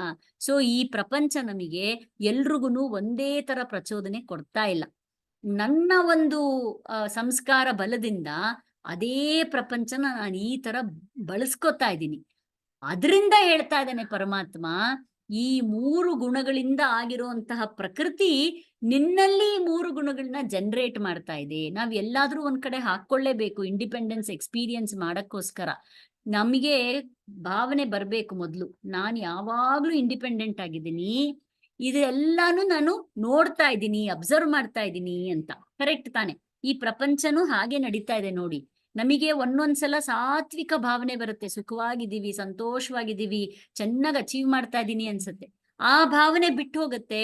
ಎಲ್ಲಿಂದನೋ ಕೋಪ ಬರುತ್ತೆ, ಆತಂಕ ಬರುತ್ತೆ, ಭಯ ಬರುತ್ತೆ, ಅದೂ ಬಿಟ್ಟು ಹೋಗುತ್ತೆ. ಇನ್ನೆಲ್ಲಿಂದನೋ ಒಂದು ಅಸೂಯೆ ಬರುತ್ತೆ, ದ್ವೇಷ ಬರುತ್ತೆ.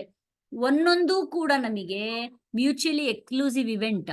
ಎಲ್ಲವನ್ನೂ ಕೂಡ ನಾನು ಅಬ್ಸರ್ವ್ ಮಾಡ್ತಾ ಇದ್ದೀನಿ. ಯಾವುದಕ್ಕೂ ಆಕ್ಚುಲಿ ಅಂಟ್ಕೊಂಡೇ ಇಲ್ಲ ನಾನು ಹಾಗೆ ನೋಡಕ್ ಹೋದ್ರೆ. ಪ್ರಪಂಚಕ್ಕೆ ನಾವು ಅಂಟ್ಕೊಂಡಿಲ್ಲ ಅನ್ನೋಕೆ ಈ ಎಕ್ಸ್ಪೀರಿಯನ್ಸೇ ನಮ್ಮಲ್ಲಿ ಆಲ್ರೆಡಿ ಇದ್ಕೊಂಡ್ಬಿಟ್ಟಿದೆ. ಸೊ ಅದಕ್ಕೆ ಕಲೆಕ್ಟಿವ್ ಆಗಿ ಇಷ್ಟು ಹೇಳ್ತಾ ಇದ್ದಾನೆ. ಪ್ರಪಂಚ ಈ ರೀತಿ ಡಿಸ್ಟ್ರಿಬ್ಯೂಟ್ ಆಗಿ ಹಿಂಗೆಲ್ಲ ಡಿಸೈನ್ ಆಗಿದೆ. ಅದನ್ನ ಬಳಸ್ಕೊತಾ ಇರೋನು ನಿನ್ನಲ್ಲೂ ಕೂಡ ಈ ತರ 3 ಶಕ್ತಿಗಳು ಕ್ರಿಯೇಟ್ ಆಗ್ತಾ ಇದೆ. ಇದ್ರದ್ ಗೋಲ್ ಏನಪ್ಪಾ ಅಂದ್ರೆ ನೀನ್ ಕೇವಲ ಅಬ್ಸರ್ವರ್ ಅಂತ ತಿಳ್ಕೊ ಅಷ್ಟೇ. ನೀನು ಎಲ್ಲ ನಿನ್ನಲ್ಲಿ ಆಗ್ತಾ ಇದೆ, ನಿನ್ನಲ್ಲಿ ಬಿಟ್ಟು ಹೋಗ್ತಾ ಇದೆ ಅಂತ ತಿಳ್ಸಕ್ಕೆ. ಈಗ ಎಷ್ಟು ಚೆನ್ನಾಗಿರೋದು ಇದು ಶ್ಲೋಕ ಅಂದ್ರೆ, ನಮ್ಮವ್ರ ಕಂಡಂಗೆ ಪ್ರಪಂಚನ ಬಹುಶಃ ಯಾರು ನೋಡಕ್ಕಾಗಿಲ್ಲ. ಏನ್ ಮಾತ್ ಹೇಳ್ತಾನೆ ನೋಡಿ ಪರಮಾತ್ಮ. ದೈವಿ ಹ್ಯೇಷ ಗುಣಮಯಿ ಮಮ ಮಾಯಾ ದುರತ್ಯಯ ಮಾಮೇ ವಯೇ ಪ್ರಪದ್ಯಂತೆ ಮಾಯಾಮೇ ತಾಂತರಂತಿತೆ. ಗುಣಂ ಈ ಇದಿದೆಯಲ್ಲ ಮಾಯಾ ಅಂತ ಕರೀತಾನೆ. ಮಾಯಾ ಅಂದ್ರೇನು? ಈಗ ನಾವು ಒಂದು ಮೆಜಿಷಿಯನ್ ಮ್ಯಾಜಿಕ್ ಶೋಗ್ ಹೋಗ್ತೀವಿ, ಆಯ್ತಾ? ಮ್ಯಾಜಿಕ್ ಶೋಗ್ ಹೋದಾಗ ಅಲ್ಲಿ ಸ್ಟೇಜ್ ಮೇಲೆಲ್ಲ ಕಾಣತ್ತೆ. ಅವ್ನ್ ಟೋಪಿ ಒಳಗಡೆಗೆ ನಮ್ ಮುಂದೆ ಹಿಂಗ್ ತೋರಿಸ್ತಾನೆ, ಕ್ಲೀನಾಗಿ ಟೋಪಿ ಖಾಲಿ ತೋರಿಸ್ತಾನೆ, ಮತ್ತೆ ಟೋಪಿ ಒಳಗಡೆ ಒಂದ್ ಕರ್ಚೀಫ್ ಹಾಕಿರೋದು ತೋರಿಸ್ತಾನೆ. ಏನೋ ಹೀಗಂತಾನೆ. ಹೊರಗಡೆಗೆ ಏನ್ ತರ್ತಾನೆ? ಒಂದ್ ಗಿಳಿ ಮರಿ ತರ್ತಾನೆ, ಇಲ್ಲ ಅಂದ್ರೆ ಒಂದು ಕಬೂತರ್ ತರ್ತಾನೆ, ಪಾರಿವಾಳನ್ ತಂದು ಬಿಡ್ತಾನೆ. ಇದನ್ನ ಮಾಯಾ ಅಂತ ಕರೆದ್ರು. ಅಂದ್ರೆ ನೋಡಕ್ ಒಂಥರ ಇದೆ, ಆದ್ರೆ ಒಳಗಡೆಗೆ ಏನೋ ಬೇರೆ ತರ ಒಂದ್ ಸೀಕ್ರೆಟ್ ಅಡಗಿದೆ. ಇದನ್ನ ಸ್ತ್ರೀಲಿಂಗ ಶಬ್ದ, ಮಾಯಾ ಅನ್ನೋದು ಸ್ತ್ರೀಲಿಂಗ ಶಬ್ದ. ಪ್ರಪಂಚ ಹೇಗಿದೆ ಅಂದ್ರೆ ಅರ್ಜುನ, ನೋಡ್ಲಿಕ್ ಒಂಥರ ಇದೆ ಮಾಯಾ. ಯಾವ ತರ ಇದೆ ಅದು? ಮಮ ಮಾಯಾ. ಎಷ್ಟ್ ಚೆನ್ನಾಗಿ ಹೇಳ್ಕೊತಾನೆ, ನನ್ನದಿದು. ಹೇಗೆ ಒಬ್ನು ಮೆಜಿಷಿಯನ್ನು ಎಲ್ಲ ಕ್ರಿಯೇಟ್ ಮಾಡ್ತಾ ಇದ್ದಾನೆ, ಆ ಕ್ರಿಯೇಟಿಂಗು ಇಂಡಿಪೆಂಡೆಂಟ್ ಆಗಿ ಆಗ್ತಾ ಇಲ್ಲ, ನನ್ನದದು ಕ್ರಿಯೇಷನ್. ಮಮ ಮಾಯಾ ಗುಣಮಯಿ, ಗುಣದಿಂದ ತುಂಬಿಕೊಂಡಿದ್ದಾಳೆ. ಎಂತ ಗುಣ? ದೈವಿ ಗುಣ. ನಾವ್ ನೋಡ್ತಾ ಇದೀವಿ ಪ್ರಪಂಚದಲ್ಲಿ ಅಸೂಯೆ ಇದೆ, ದ್ವೇಷ ಇದೆ, ಟೆರರಿಸಂ ಇದೆ, ಇನ್ನೇನೋ ಆಗ್ತಾ ಇದೆ. ಪ್ರಪಂಚಕ್ಕೆ ನಾವು ನನ್ನಲ್ಲಿ ಕ್ರಿಯೇಟ್ ಆಗ್ತಿರೋ ಗುಣನ ಇಟ್ಕೊಂಡು ಪ್ರಪಂಚದಲ್ಲಿ ನಾವು ಹೆಸರು ಕೊಡ್ತಾ ಇದೀವಿ. ಪರಮಾತ್ಮ ಏನ್ ಹೆಸರು ಕೊಟ್ಟ ತನ್ನ ಕ್ರಿಯೇಷನ್, ತನ್ನ ಪವರ್ಗೆ? ದೈವಿ ಎಂದ. ದೈವಿ ಅಂದ್ರೇನು? ದಿವ್ಯ ಗುಣಗಳಿಂದ ತುಂಬಿದೆ. ಮೆಜಿಷಿಯನ್ನ ಹೋಗಿ ಕೇಳಿ ನೀವು, ಅವನ್ ಹೇಗ್ ಕಾಣಿಸ್ಕೊಳ್ತಾನೆ ತನ್ನೆಲ್ಲ ಕ್ರಿಯೇಷನ್ನ. ಅಬ್ಸಲ್ಯೂಟ್ ಫ್ಯಾಂಟಾಸ್ಟಿಕ್ ಅಲ್ವಾ? ಅವನ್ ಸರ್ಪ ತರ್ತಾನೆ ಒಳಗಡೆಯಿಂದ, ಹೆದರದೇ ಇಲ್ಲ. ಹಾಗೇನೆ ಹುಡುಗಿನ್ ತರ್ತಾನೆ, ಮೋಹಗೊಳ್ಗೊಳ್ಳಲ್ಲ. ಎಲ್ಲದರಲ್ಲೂ ಅವನಿಗೆ ಕ್ಯಾಲ್ಕುಲೇಷನ್ ಇದೆ. ಹಾಗೆ ಈ ಪ್ರಪಂಚ ಏನಿದೆ ಅಲ್ಲ, ದೈವಿ, ಇದು ದಿವ್ಯ ಗುಣದಿಂದ ಹೊಂದಿರೋ ಅಂತಹ. ಆದ್ರೆ ಮಾಯಾ ಮೋಸ ಮಾಡ್ತಾ ಇದೆ ನಿನಗೆ. ದುರತ್ಯಯ. ದುರತ್ಯಯ ಅಂದ್ರೇನು? ಡೈರೆಕ್ಟ್ ಮೀನಿಂಗ್ ಹೇಳ್ಬೇಕಂದ್ರೆ ದಾಟ್ ಹೋಗಕ್ ಆಗಲ್ಲ ಅಂತ. ಇನ್ನೊಂದು ಅರ್ಥದಲ್ಲಿ ಹೇಳ್ಬೇಕಂದ್ರೆ ತಿಳ್ಕೊಳ್ಳೋಕೆ ಕಷ್ಟ ಇದೆ. ಈಸಿ ಎಕ್ಸಾಂಪಲ್ ಯಾವುದು? ನಾವು ಆ ಇದು ಏನಂತಾರೆ, ಜಾರ್ ಅರ್ಧ ನೀರ್ ತುಂಬಿದೆ, ಅದ್ರಲ್ಲಿ ಸ್ಕೇಲ್ ಹಾಕ್ಬಿಡೋಣ. ಯಾರು ಸ್ಕೇಲ್ ಹಾಕಿದ್ದಾರೆ ಅಂತ ಗೊತ್ತಿಲ್ಲ ನನ್ಗೆ, ನೋಡ್ಲಿಕ್ ಮಾತ್ರ ಫಸ್ಟ್ ಟೈಮ್ ನೋಡ್ತಾ ಇದೀವಿ ಅನ್ಕೊಳ್ಳೋಣ. ನಾನು ಒರಿಜಿನಲ್ ಸ್ಕೇಲ್ ಹೇಗಿರುತ್ತೆ ಅನ್ನೋದೇ ನೋಡಿಲ್ಲ ಅನ್ಕೊಳ್ಳೋಣ. ಬೆಂಡ್ ಆಗ್ಬಿಟ್ಟದೆ. ನಾನು ಏನ್ ಅನ್ಕೊಳ್ತೀನಿ? ಓ, ಸ್ಕೇಲ್ ತುಂಡಾಗಿದೆ, ಸ್ಕೇಲು ಮುರಿದೋಗಿದೆ ಅನ್ಕೊಳ್ತೀನಿ. ಆದ್ರೆ ಏನ್ ಹೇಳ್ತಾರೆ? ಅಯ್ಯೋ ಸ್ಕೇಲ್ ಮುರಿದಿಲ್ಲ, ಚೆನ್ನಾಗಿದೆ, ಬೆಟ್ ಕಟ್ಟಣವ, ಅದು ಮುರಿದಿದೆ ಅಂತ ಒಬ್ನು. ಇಲ್ಲ ಇಲ್ಲ ಚೆನ್ನಾಗಿದೆ ಅಂತ ಕಾಣಿಸ್ತಾ ಇದೆ, ಮುರಿದಿದೆ ಅಂತ ಹೇಳಿ. ಮುಟ್ಟೋ ಹಾಗಿಲ್ಲಪ್ಪ. ಹಾಗೆ ನೀನ್ ಎಕ್ಸ್ಪ್ಲೇನ್ ಮಾಡ್ಬೇಕು. ಏನ್ ಮಾಡ್ತೀವಿ ನಾವು ಅವಾಗ? ಬುದ್ಧಿಯಿಂದನೇ ತಿಳ್ಕೊಳ್ಬೇಕು. ರಿಫ್ರಾಕ್ಷನ್ ತರಬೇಕಾಗತ್ತೆ, ಲೈಟ್ ಹೆಂಗ್ ವರ್ಕ್ ಆಗತ್ತೆ ಹೇಳ್ಬೇಕಾಗತ್ತೆ, ನೀರ್ ಹೆಂಗ್ ವರ್ಕ್ ಆಗತ್ತೆ ಹೇಳ್ಬೇಕಾಗತ್ತೆ, ಒರಿಜಿನಲ್ ಸ್ಕೇಲ್ ಹೇಗಿತ್ತು ಅನ್ನೋ ಆಕಾರ ತಿಳಿಸ್ಕೊಡ್ಬೇಕಾಗತ್ತೆ. ಎಲ್ಲ ಸಪರೇಟ್ ಹೇಳಿದ್ರು ನಿಜವಾಗ್ಲೂ ಸ್ಟ್ರೈಟ್ ಆಗಿದೆ ಅಂತ ತಿಳ್ಕೊಳ್ಳೋ ವ್ಯಕ್ತಿಗೆ ಎಷ್ಟು ಬುದ್ಧಿ ಬೇಕಾಗತ್ತೆ. ಇದು ಹಾಗೆ ಇರೋದು. ದುರತ್ಯಯ ಅಂದ್ರೇನು? ತಿಳ್ಕೊಳ್ಳೋದಷ್ಟು ಸುಲಭ ಇಲ್ಲ ನೀನು. ಆದ್ರೆ ಒಂದು ಕೊಡ್ತಾನೆ ಕ್ಲೂ, ಏನಂತ? ಯಾವ ಯಾವ ಜನರು. ಯಾಕೆ? ತಿಳ್ಕೊಳ್ಬೇಕಿರೋದು ಬುದ್ಧಿನಲ್ಲಿ. ಹೇಗೆ ಫಿಸಿಕ್ಸ್ ಟೀಚರ್ ಒಬ್ನಿರ್ತಾನೆ, ನೋಡಪ್ಪ ನಿನಗೆ ಅಷ್ಟು ಅರ್ಥ ಆಗ್ತಾ ಇಲ್ವಾ ರಿಫ್ರಾಕ್ಷನ್ ಏನ್ ಹೇಳ್ಕೊಡ್ತಾ ಇದ್ದೀನಿ, ನಿಂಗೆ ಕ್ವಾಲಿಟೀಸ್ ಆಫ್ ವಾಟರ್ ಏನಿದೆ ಅರ್ಥ ಆಗ್ತಾ ಇಲ್ವಾ? ಹಾಗಾದ್ರೆ you think in the footsteps of a physicist. ನಾನು ಹೇಗೆ ಯೋಚನೆ ಮಾಡ್ತೀನೋ, ನಾನು ಹೇಗೆ ಸಾಲ್ವ್ ಮಾಡ್ತಾ ಇದ್ನೋ, ನಾನು ಏನೇನ್ ಬುಕ್ಸ್ ಓದ್ತಾ ಇದ್ನೋ ನೀನು ಓದು, ನಿನಗೆ ಖಂಡಿತ ಅರ್ಥ ಆಗುತ್ತೆ. ಫಸ್ಟ್ ಟೈಮ್ ಅರ್ಥ ಆಗಲ್ವಾ? ಯೋಚನೆ ಮಾಡ್ಬೇಡ. ಸೆಕೆಂಡ್ ಟೈಮ್ ಅರ್ಥ ಆಗಲ್ವಾ? ಯೋಚನೆ ಮಾಡ್ಬೇಡ. Carry that thought in you, be always in that world. ಖಂಡಿತ ಅರ್ಥ ಆಗತ್ತೆ. ಇಲ್ಲ ಅಂದಿದ್ರೆ ನಮ್ಮಲ್ಲಿ ಯಾರು ಅಚೀವೇ ಮಾಡಕ್ಕಾಗ್ತಾ ಇರ್ಲಿಲ್ಲ. ಜೂಟ ಪ್ರಾಮಿಸ್ ಆಗ್ಬಿಟ್ಟಿದ್ರೆ ಅಲ್ವಾ. ಎಲ್ಲ ಶ್ರೇಷ್ಠವಾಗಿರೋ ವಿಜ್ಞಾನಿಗಳು ಅಥವಾ ಡಾಕ್ಟರ್ಸ್, ಎಂಜಿನಿಯರ್ಸ್ ಎಲ್ಲ ಹೇಗ್ ಬಂದ್ರು? ಅದೇ ಥಾಟ್ನೆ ಕಾನ್ಸ್ಟೆಂಟ್ ಆಗಿ ಕ್ಯಾರಿ ಮಾಡಿ ಮಾಡಿ ಯೋಚನೆ ಮಾಡಿ ಮಾಡಿ ಮನನ ಮಾಡಿ ಮಾಡಿ ಎಸ್ ಅಂತ ಕಂಡುಕೊಂಡು ಅದ್ರ ಮೇಲೂ ಅವರು ಅಪ್ಲಿಕೇಶನ್ಸ್ ತರ್ತಾರೆ. ಇಲ್ಲೂ ಕೂಡ ಅಷ್ಟೇ. ಹೇಗೆ ದಿಸ್ ವರ್ಲ್ಡ್ ಇಸ್ ಓನ್ಲಿ ಪರಮಾತ್ಮ, ವರ್ಲ್ಡ್ ಇಲ್ಲೇ ಇಲ್ಲ. ಹೇಗೆ ಬಳೆ ಇಲ್ಲೇ ಇಲ್ಲ, ಗೋಲ್ಡ್ ಒಂದೇ ಇರೋದು, ಬಳೆಯಾಗಿ ಕಾಣಿಸ್ತಾ ಇದೆ. ಉಂಗ್ರ ಇಲ್ಲೇ ಇಲ್ಲ, ಇರೋದೇನು ಬಂಗಾರ ಒಂದೇ. ತೋರ್ತಾ ಇರೋದು ಹೇಗೆ ಉಂಗ್ರ ಆಗಿ ತೋರ್ತಾ ಇದೆ. ಕರೆಕ್ಟ್ ತಾನೆ? ಇಲ್ಲೂ ಹಾಗೆ ತಿಳ್ಕೊಳ್ಬೇಕು. ಇರೋನು ಅನ್ನೋದು ಪರಮಾತ್ಮ ಮಾತ್ರ, ತೋರ್ತಾ ಇರೋದು ಪ್ರಪಂಚ ಆಗಿ. ಇದನ್ ತಿಳ್ಕೊಳಕ್ ಸಾಧ್ಯ ಇದೆ. ಆದ್ರೆ ಏನದಿಕ್ಕೆ ಮಾರ್ಗ? ಮಾಂ ಏವ, ನನ್ನನ್ನು ಮಾತ್ರ ಪ್ರಪದ್ಯಂತೆ. ಯಾರು ನನ್ನಲ್ಲೇ ಶರಣಾಗ್ತಾರೋ, ಪರಮಾತ್ಮನಲ್ಲೇ ಬುದ್ಧಿ ಇಡ್ತಾರೋ, ಯಾರು ನಾನು ಹುಟ್ಟಿರೋದೇ ಪರಮಾತ್ಮನ್ ಕಂಡ್ಕೊಳ್ಳೋಕೆ. ಯಾಕೆ ಕಂಡ್ಕೊಳ್ಬೇಕು? ನನ್ ಕ್ವಾಲಿಟಿನೂ ಅದೇ ಇರೋದು, ನಾನು ಅದೇ ಆಗಿರೋದು. ಪ್ರಪದ್ಯಂತೆ ಇದನ್ನೇ ಗೋಲಾಗಿ ಇಟ್ಕೊಳ್ತಾರೆ. ಪ್ರಪದ್ಯಂತೆ ಅಂದ್ರೇನು? ಪದ್ ಅಂದ್ರೇನು? ಹೋಗುವ ದಾರಿ.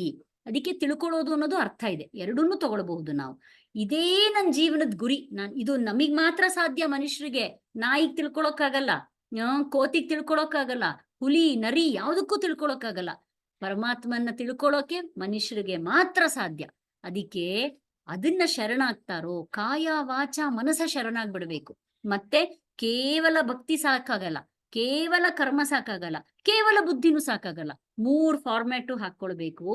ಈಗ ಯಾರು ಹಾಕೊಳ್ತಾರೋ ಮಾಯೆಯನ್ನ ದಾಟ್ತಾರೆ, ಈ ಮಾಯೆನ ಮುಂದೆ ಹೋಗ್ಬಿಡ್ತಾರೆ, ತಿಳ್ಕೊಳ್ತಾರೆ. ಮಾಯೆ ಅನ್ನಕ್ಕೆ ಇನ್ನೊಂದು ಅರ್ಥನೂ ಇದೆ. ಏನ್ ಗೊತ್ತಾ?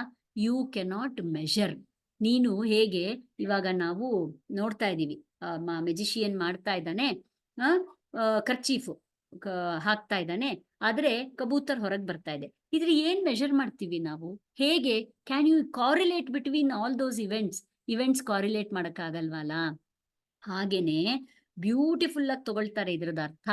ಹೇಗೆ ಅಂದ್ರೆ, ಎಲ್ಲ ಮ್ಯಾಥ್ಸ್ ಎಕ್ಸಾಂಪಲ್ ಕೊಡ್ತೀನಿ.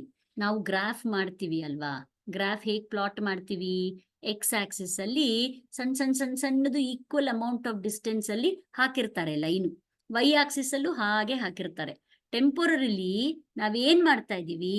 ಒಂದ್ ಸ್ಪೇಸ್, ಬಿಗ್ ಸ್ಪೇಸ್ ಅಲ್ಲಿ ಸ್ಮಾಲ್ ಸ್ಪೇಸ್ ಫಸ್ಟ್ ಕ್ರಿಯೇಟ್ ಮಾಡ್ತೀವಿ. ಓಕೆ, ನಾನು ಒಂದ್ ಸ್ಮಾಲ್ ಸ್ಪೇಸ್ ಕ್ರಿಯೇಟ್ ಮಾಡಿದೆ. ಮೆಷರ್ ಮಾಡಕ್ಕೋಸ್ಕರ ಈಕ್ವಿ ಡಿಸ್ಟೆಂಟ್ ಆಗಿರುವಂತಹ ಒಂದು ಟೆಂಪೊರರಿಲಿ ಒಂದು ಸ್ಕ್ವೇರ್ ಬ್ಲಾಕ್ ಅನ್ನ ಕ್ರಿಯೇಟ್ ಮಾಡ್ಕೋತೀನಿ. ಈಕ್ವಲ್ ಡಿಸ್ಟೆನ್ಸ್ ಇಲ್ದಲೇ ಇದ್ರೆ ಮೆಷರ್ ಮಾಡಕ್ಕಾಗಲ್ಲ ನಮಗೆ. ಹೇಗೆ? ಒಂದು ಪ್ಲಾಟ್ಫಾರ್ಮ್ ಬೇಕು ತಾನೆ, ರೆಗ್ಯುಲಾರಿಟಿ ಪ್ಲಾಟ್ಫಾರ್ಮ್ ಬೇಕು ತಾನೆ. ಸೊ ಆದ್ರಿಂದ ಈಕ್ವಿ ಡಿಸ್ಟೆನ್ಸ್ ಅಲ್ಲಿ ಮೇಂಟೈನ್ ಮಾಡ್ಕೋತೀನಿ. ಈಗೇನ್ ಮಾಡ್ತೀನಿ? ಇವೆಂಟ್ಸ್ ಅನ್ನ ನಾನು ಪ್ಲಾಟ್ ಮಾಡ್ತಾ ಹೋಗ್ತೀನಿ. ಎಕ್ಸ್ ಆಕ್ಸಿಸ್ ಇವೆಂಟ್ಸ್ ತಗೊಳ್ತೀನಿ, ವೈ ಆಕ್ಸಿಸ್ ಅಲ್ಲಿ ಇವೆಂಟ್ಸ್, ಎರಡಕ್ಕೂ ರಿಲೇಶನ್ಶಿಪ್ ಇರಬೇಕು. ಆಗ್ಲೇ ನಾನು ಪ್ಲಾಟ್ ಮಾಡ್ತಾ ಹೋಗೋದು. ನನ್ ಮನ್ಸಲ್ಲಿ ನೋಡೋಣ. ಇವಾಗ ಒಂದಷ್ಟು ಪ್ಲಾಟ್ ಮಾಡ್ಬೇಕಾದ್ರೆ ಹೇಗ್ ಮಾಡ್ತೀನಿ? ಡಾಟ್ಸ್ ಇಡ್ತಾ ಹೋಗ್ತೀನಿ ಅಲ್ವಾ. ಡಾಟ್ಸ್ ಇಟ್ಬಿಟ್ಟು ಒಂದು ಇವೆಂಟ್ಸ್ ಕ್ಲೋಸ್ ಆಗತ್ತೆ. ಓಕೆ, ಎಕ್ಸ್ ಆಕ್ಸಿಸ್ ಅಲ್ಲಿ 10 ಮೆಷರ್ಮೆಂಟ್ಸ್ ತಗೊಂಡೆ, ಅದಕ್ಕೆ ಕಾರಿಲೇಟ್ ಆಗಿರುವಂತಹದ್ದು ವೈ ಆಕ್ಸಿಸ್ ಅಲ್ಲೂ 10 ಮೆಷರ್ಮೆಂಟ್ಸ್ ತಗೊಳ್ತೀನಿ. ಆ ಇವೆಂಟ್ಸ್ನೆಲ್ಲ ಮಾರ್ಕ್ ಮಾಡ್ತೀನಿ. ಇಷ್ಟೇ ಆಕ್ಚುಲಿ ಮಾಡಿದ್ ನಾನು. ಇರೋದು ಯಾವುದು? ಇಷ್ಟೇ ಇರೋದು. ಇದನ್ ಇವೆಂಟ್ ಅನ್ನ ನಾನಿವಾಗ ಅರ್ಥ ಮಾಡ್ಕೊಳ್ಬೇಕು. ಟೆಂಪೊರರಿಲಿ ಏನ್ ಮಾಡ್ತೀನಿ? ಒಂದು ಆರ್ಟಿಫಿಷಿಯಲ್ ಲೈನ್ ಕ್ರಿಯೇಟ್ ಮಾಡ್ತೀನಿ, ಎಲ್ಲಾನು ಜಾಯಿನ್ ಮಾಡ್ತೀನಿ. ಓ, ದ ಇವೆಂಟ್ ಈಸ್ ಎಕ್ಸ್ಪೋನೆನ್ಷಿಯಲ್. ಜಾಸ್ತಿ ಆಗ್ತಾ ಇದೆ ಲೈನು. 0 ಇಂದ ಶುರು ಆಯ್ತು, ಹೀಗೆ ಇದಿಲ್ಲ ಹೋಗಿದೆ ಎಕ್ಸ್ಪೋನೆನ್ಷಿಯಲ್. ಲೈನ್ ಎಲ್ಲಿದೆ ಅಲ್ಲಿ? ನಾವ್ ಏನ್ ನೋಡ್ತಿದೀವಲ್ಲ, ಲೈನ್ ಇದೆಯಾ? Line is created by me. ಇರೋದೇನು? ಪಾಯಿಂಟ್ಸ್ ಮಾತ್ರ ಇದೆ. Temporarily outcome of the events ಅನ್ನ ಅರ್ಥ ಮಾಡ್ಕೊಳ್ಳೋಕ್ಕೋಸ್ಕರ ನಾನು ಲೈನ್ ಬರಿತೀನಿ. ಹಾಗೇನೆ ವೇವ್ ಆಕಾರದಲ್ಲೂ ನಾವು ಇವೆಂಟ್ಸ್ ಅನ್ನ ನೋಡ್ತೀವಿ. ಕೆಲವು ಹೇಗಿರುತ್ತೆ? ಸೈನೋಸಾಯ್ಡಲ್ ವೇವ್ ಅಂತ ಕರೀತಾರೆ. ಮೇಲ್ ಹೋಗತ್ತೆ, ಕೆಳಗ್ ಬರುತ್ತೆ, ಈಕ್ವಲ್ ಆಗಿ ಮೇಲ್ ಹೋಗತ್ತೆ, ಕೆಳಗ್ ಬರುತ್ತೆ. ಅಲ್ಲೂ ಕೂಡ ಏನಾಗಿದೆ? ಇರೋದ್ಯಾವ್ದು? ಡಾಟ್ಸ್ ಮಾತ್ರ ಇದೆ. ಆದ್ರೆ ಆ ಡಾಟ್ಸ್ ಕರೆಕ್ಟ್ ಆಗಿ ಅರ್ಥ ಮಾಡ್ಕೊಳ್ಬೇಕು. ಈ ಇವೆಂಟ್ಸ್ ಕರೆಕ್ಟ್ ಆಗಿ ಅರ್ಥ ಮಾಡ್ಕೊಳ್ಬೇಕಂದ್ರೆ ಟೆಂಪೊರರಿಲಿ ನಾನು ಅದನ್ನ ಜಾಯಿನ್ ಮಾಡ್ತೀನಿ. ಇಲ್ಲೂ ಕೂಡ ಹಾಗೆ ಇರೋದು. ಪ್ರಪಂಚ ಹೇಗಿದೆ ಅಂದ್ರೆ, ಡಿಸ್ಕ್ರೀಟ್ ಆಗಿ ಇನ್ಪುಟ್ ಬರ್ತಾ ಇದೆ ನಮಗೆ. ಶಬ್ದ, ರೂಪ, ಲೈಟು, ರಸ, ಎಲ್ಲವೂ ಕೂಡ ಡಿಸ್ಕ್ರೀಟ್ ಆಗಿ one after the other event ಬರ್ತಾ ಇದೆ. ಫಾರ್ ಎಕ್ಸಾಂಪಲ್, ಇವಾಗ ನಾನು ನಿಂಬೆ ಹಣ್ಣಿದೆ ನನ್ನ ಕೈಯಲ್ಲಿ, ನಿಂಬೆ ಹಣ್ಣು ಅಂತ ಮೆಷರ್ ಮಾಡಕ್ ಹೋಗ್ಬೇಕು. ನಿಂಬೆ ಹಣ್ಣು ಅಂತ ಹೇಗ್ ಗುರ್ತಿಸ್ದೆ ನಾನು? ಯಾಕೆ ಗೊತ್ತಾ? ಇನ್ಪುಟ್ ಹೇಗಿದೆ ಸಿಸ್ಟಮ್ಗೆ ನೋಡ್ಕೊಳ್ಳೋಣ. ನಿಂಬೆ ಹಣ್ಣನ್ನ ಕಣ್ಣು ನೋಡುತ್ತೆ, ಓ ಇದು ಹಳದಿ ಕಲರ್ ಅನ್ನೋ ಇವೆಂಟ್ ಅನ್ನ ರಿಜಿಸ್ಟರ್ ಮಾಡ್ಕೊಡುತ್ತೆ. ಅಷ್ಟೇ ಕೊಡೋದು ಕಣ್ಣು ನಮಗೆ, ಅದು ನಿಂಬೆ ಹಣ್ಣು ಅಂತ ಕೊಟ್ಟಿಲ್ಲ. ಏನ್ ಇವೆಂಟ್ ಕೊಟ್ಟಿದೆ ಅದು? ಇದು ಹಳದಿ ಕಲರ್, ಯಾಕೆಂದ್ರೆ ರೂಪ ಮಾತ್ರ, ಕಣ್ಣಿಗೆ ಲೈಟ್ ಮಾತ್ರ ಕಾಣೋದು. ಇದು ಯೆಲ್ಲೋ ಕಲರ್ ಅಂತ ತಂದು ಕೊಟ್ಟಿದೆ, ಆಯ್ತಾ? ಆಮೇಲೆ ಮುಟ್ತೀವಿ ನಾವು, ಹೋ ಇದೀ ತರ ಏನೋ ಸ್ಪರ್ಶ, ಇದೇನೋ ರೌಂಡ್ ಆಗಿದೆ, ಏನೋ ರಫ್ ಆಗಿದೆ, ಅದು ಮಾತ್ರ ನಮಗೆ ಸ್ಪರ್ಶ ತಂದ್ಕೊಡ್ತು, ಟಚ್ ತಂದ್ಕೊಡ್ತು. ಅದನ್ನ ಕಟ್ ಮಾಡಿ ಬಾಯಿಲ್ ಹಾಕೊಳ್ತೀವಿ. ಸ್ವಲ್ಪ ಹುಳಿ ಇವೆಂಟ್ ಮಾತ್ರ ಕೊಡ್ತು. ನಿಂಬೆ ಹಣ್ಣು ಅಂತ ಯಾವ್ದು ಕೊಡ್ತು ನಮಗೆ? ಯಾವುದು ಇಂದ್ರಿಯ ನಿಂಬೆ ಹಣ್ಣು ಅನ್ನೋದು ಇನ್ಫಾರ್ಮೇಶನ್ ಕೊಟ್ಟಿಲ್ಲ. None of the events here is telling me it is lemon. Lemon ಅಂತ ಎಲ್ಲಿಂದ ಬಂತು ಶಬ್ದ ಹಾಗಾದ್ರೆ? ಲೆಮನ್ ಅಂತ ಕರಿತಾ ಇದೀವಲ್ಲ ನಾವು ಯೆಲ್ಲೋ ಕಲರ್ ನೋಡಿ ಲೆಮನ್ ಅಂದ್ವಾ? ಅಥವಾ ಅದು ಸಾರ್ನೆಸ್ ಬಂತಲ್ಲ, ರುಚಿ, ಅದನ್ನ ಲೆಮನ್ ಅಂತ ಕರೆದ್ವಾ? ಅಥವಾ ಅದೇನೋ ಒಂದು ಆಕಾರ ರೌಂಡ್ ನೋಡಿದ್ವಿ, ರಫ್ ಆಗಿರೋದು, ಅದನ್ನ ಲೆಮನ್ ಅಂತ ಕರೆದ್ವಾ? Which amongst these three is lemon? ಉತ್ತರ ಇಲ್ಲ ನಮ್ಮ ಹತ್ರ. Which one did we call as lemon? ಎಲ್ಲ ಸೇರ್ಕೊಂಡ್ ಲೆಮನ್ ಅಂದ್ವಿ. ಎಲ್ಲ ಎಲ್ಲಿ ಸೇರ್ಕೊಂಡಿದೆ? Imagine that graph, when you call sinusoidal graph, ಎಲ್ಲ ಎಲ್ಲಿ ಸೇರ್ಕೊಂಡಿದೆ? ಈಗ್ಲೂ ಕೂಡ ಪಾಯಿಂಟ್ಸ್ ಬಿಡಿ ಬಿಡಿಯಾಗೇ ಇದೆ. ಬುದ್ಧಿ ಆವಾಗ ಮಾತ್ರ ಆ ಸ್ಮಾಲ್ ಇವೆಂಟ್ಗೆ ಒಂದು ಅನ್ನನ್ನು ತೋರಿಸ್ಕೊಟ್ಬಿಡತ್ತೆ. ಬುದ್ಧಿಯ ಕೆಲಸ ಏನು? Temporarily unifying all the discrete elements. Because ಬುದ್ಧಿ is operating like this, world ನ ನಾವ್ ಹೀಗೆ ನೋಡ್ತಾ ಇದೀವಿ. ಈಗ್ಲೂ ಕೂಡ everything is a discrete element here. ನಾವು ಮೆಷರ್ ಮಾಡಕ್ ಸಾಧ್ಯನೇ ಇಲ್ಲ ಅಂತ ಹೇಳ್ತಾನೆ.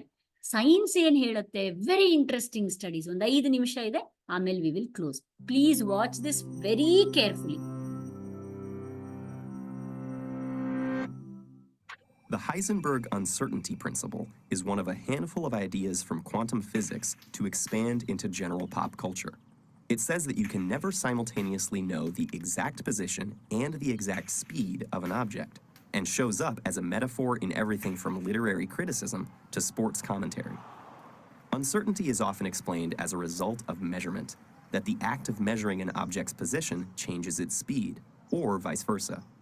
The real origin is much deeper and more amazing. The uncertainty principle exists because everything in the universe behaves like both a particle and a wave at the same time. In quantum mechanics, the exact position and exact speed of an object have no meaning. To understand this, we need to think about what it means to behave like a particle or a wave. Particles, by definition, exist in a single place at any instant in time. We can represent this by a graph showing the probability of finding the object at a particular place, which looks like a spike, 100% at one specific position, and 0 everywhere else. Waves, on the other hand, are disturbances spread out in space, like ripples covering the surface of a pond. We can clearly identify features of the wave pattern as a whole, most importantly, its wavelength, which is the distance between two neighboring peaks, or two neighboring valleys. But we can't assign it a single position. It has a good probability of being in lots of different places. Wavelength is essential for quantum physics because an object's wavelength is related to its momentum, mass times velocity. A fast-moving object has lots of momentum, which corresponds to a very short wavelength. A heavy object has lots of momentum even if it's not moving very fast, which again means a very short wavelength. This is why we don't notice the wave nature of everyday objects. If you toss a baseball up in the air, its wavelength is a billionth of a trillionth of a trillionth of a meter, far too tiny to ever detect. Small things, like atoms or electrons, though, can have wavelengths big enough to measure in physics experiments. So if we have a pure wave, we can measure its wavelength and thus its momentum, but it has no position. We can know a particle's position very well, but it doesn't have a wavelength, so we don't know its momentum. To get a particle with both position and momentum, we need to mix the two pictures to make a graph that has waves, but only in a small area. How can we do this? By combining waves with different wavelengths, which means giving our quantum object some possibility of having different momenta. When we add two waves, we find that there are places where the peaks line up, making a bigger wave.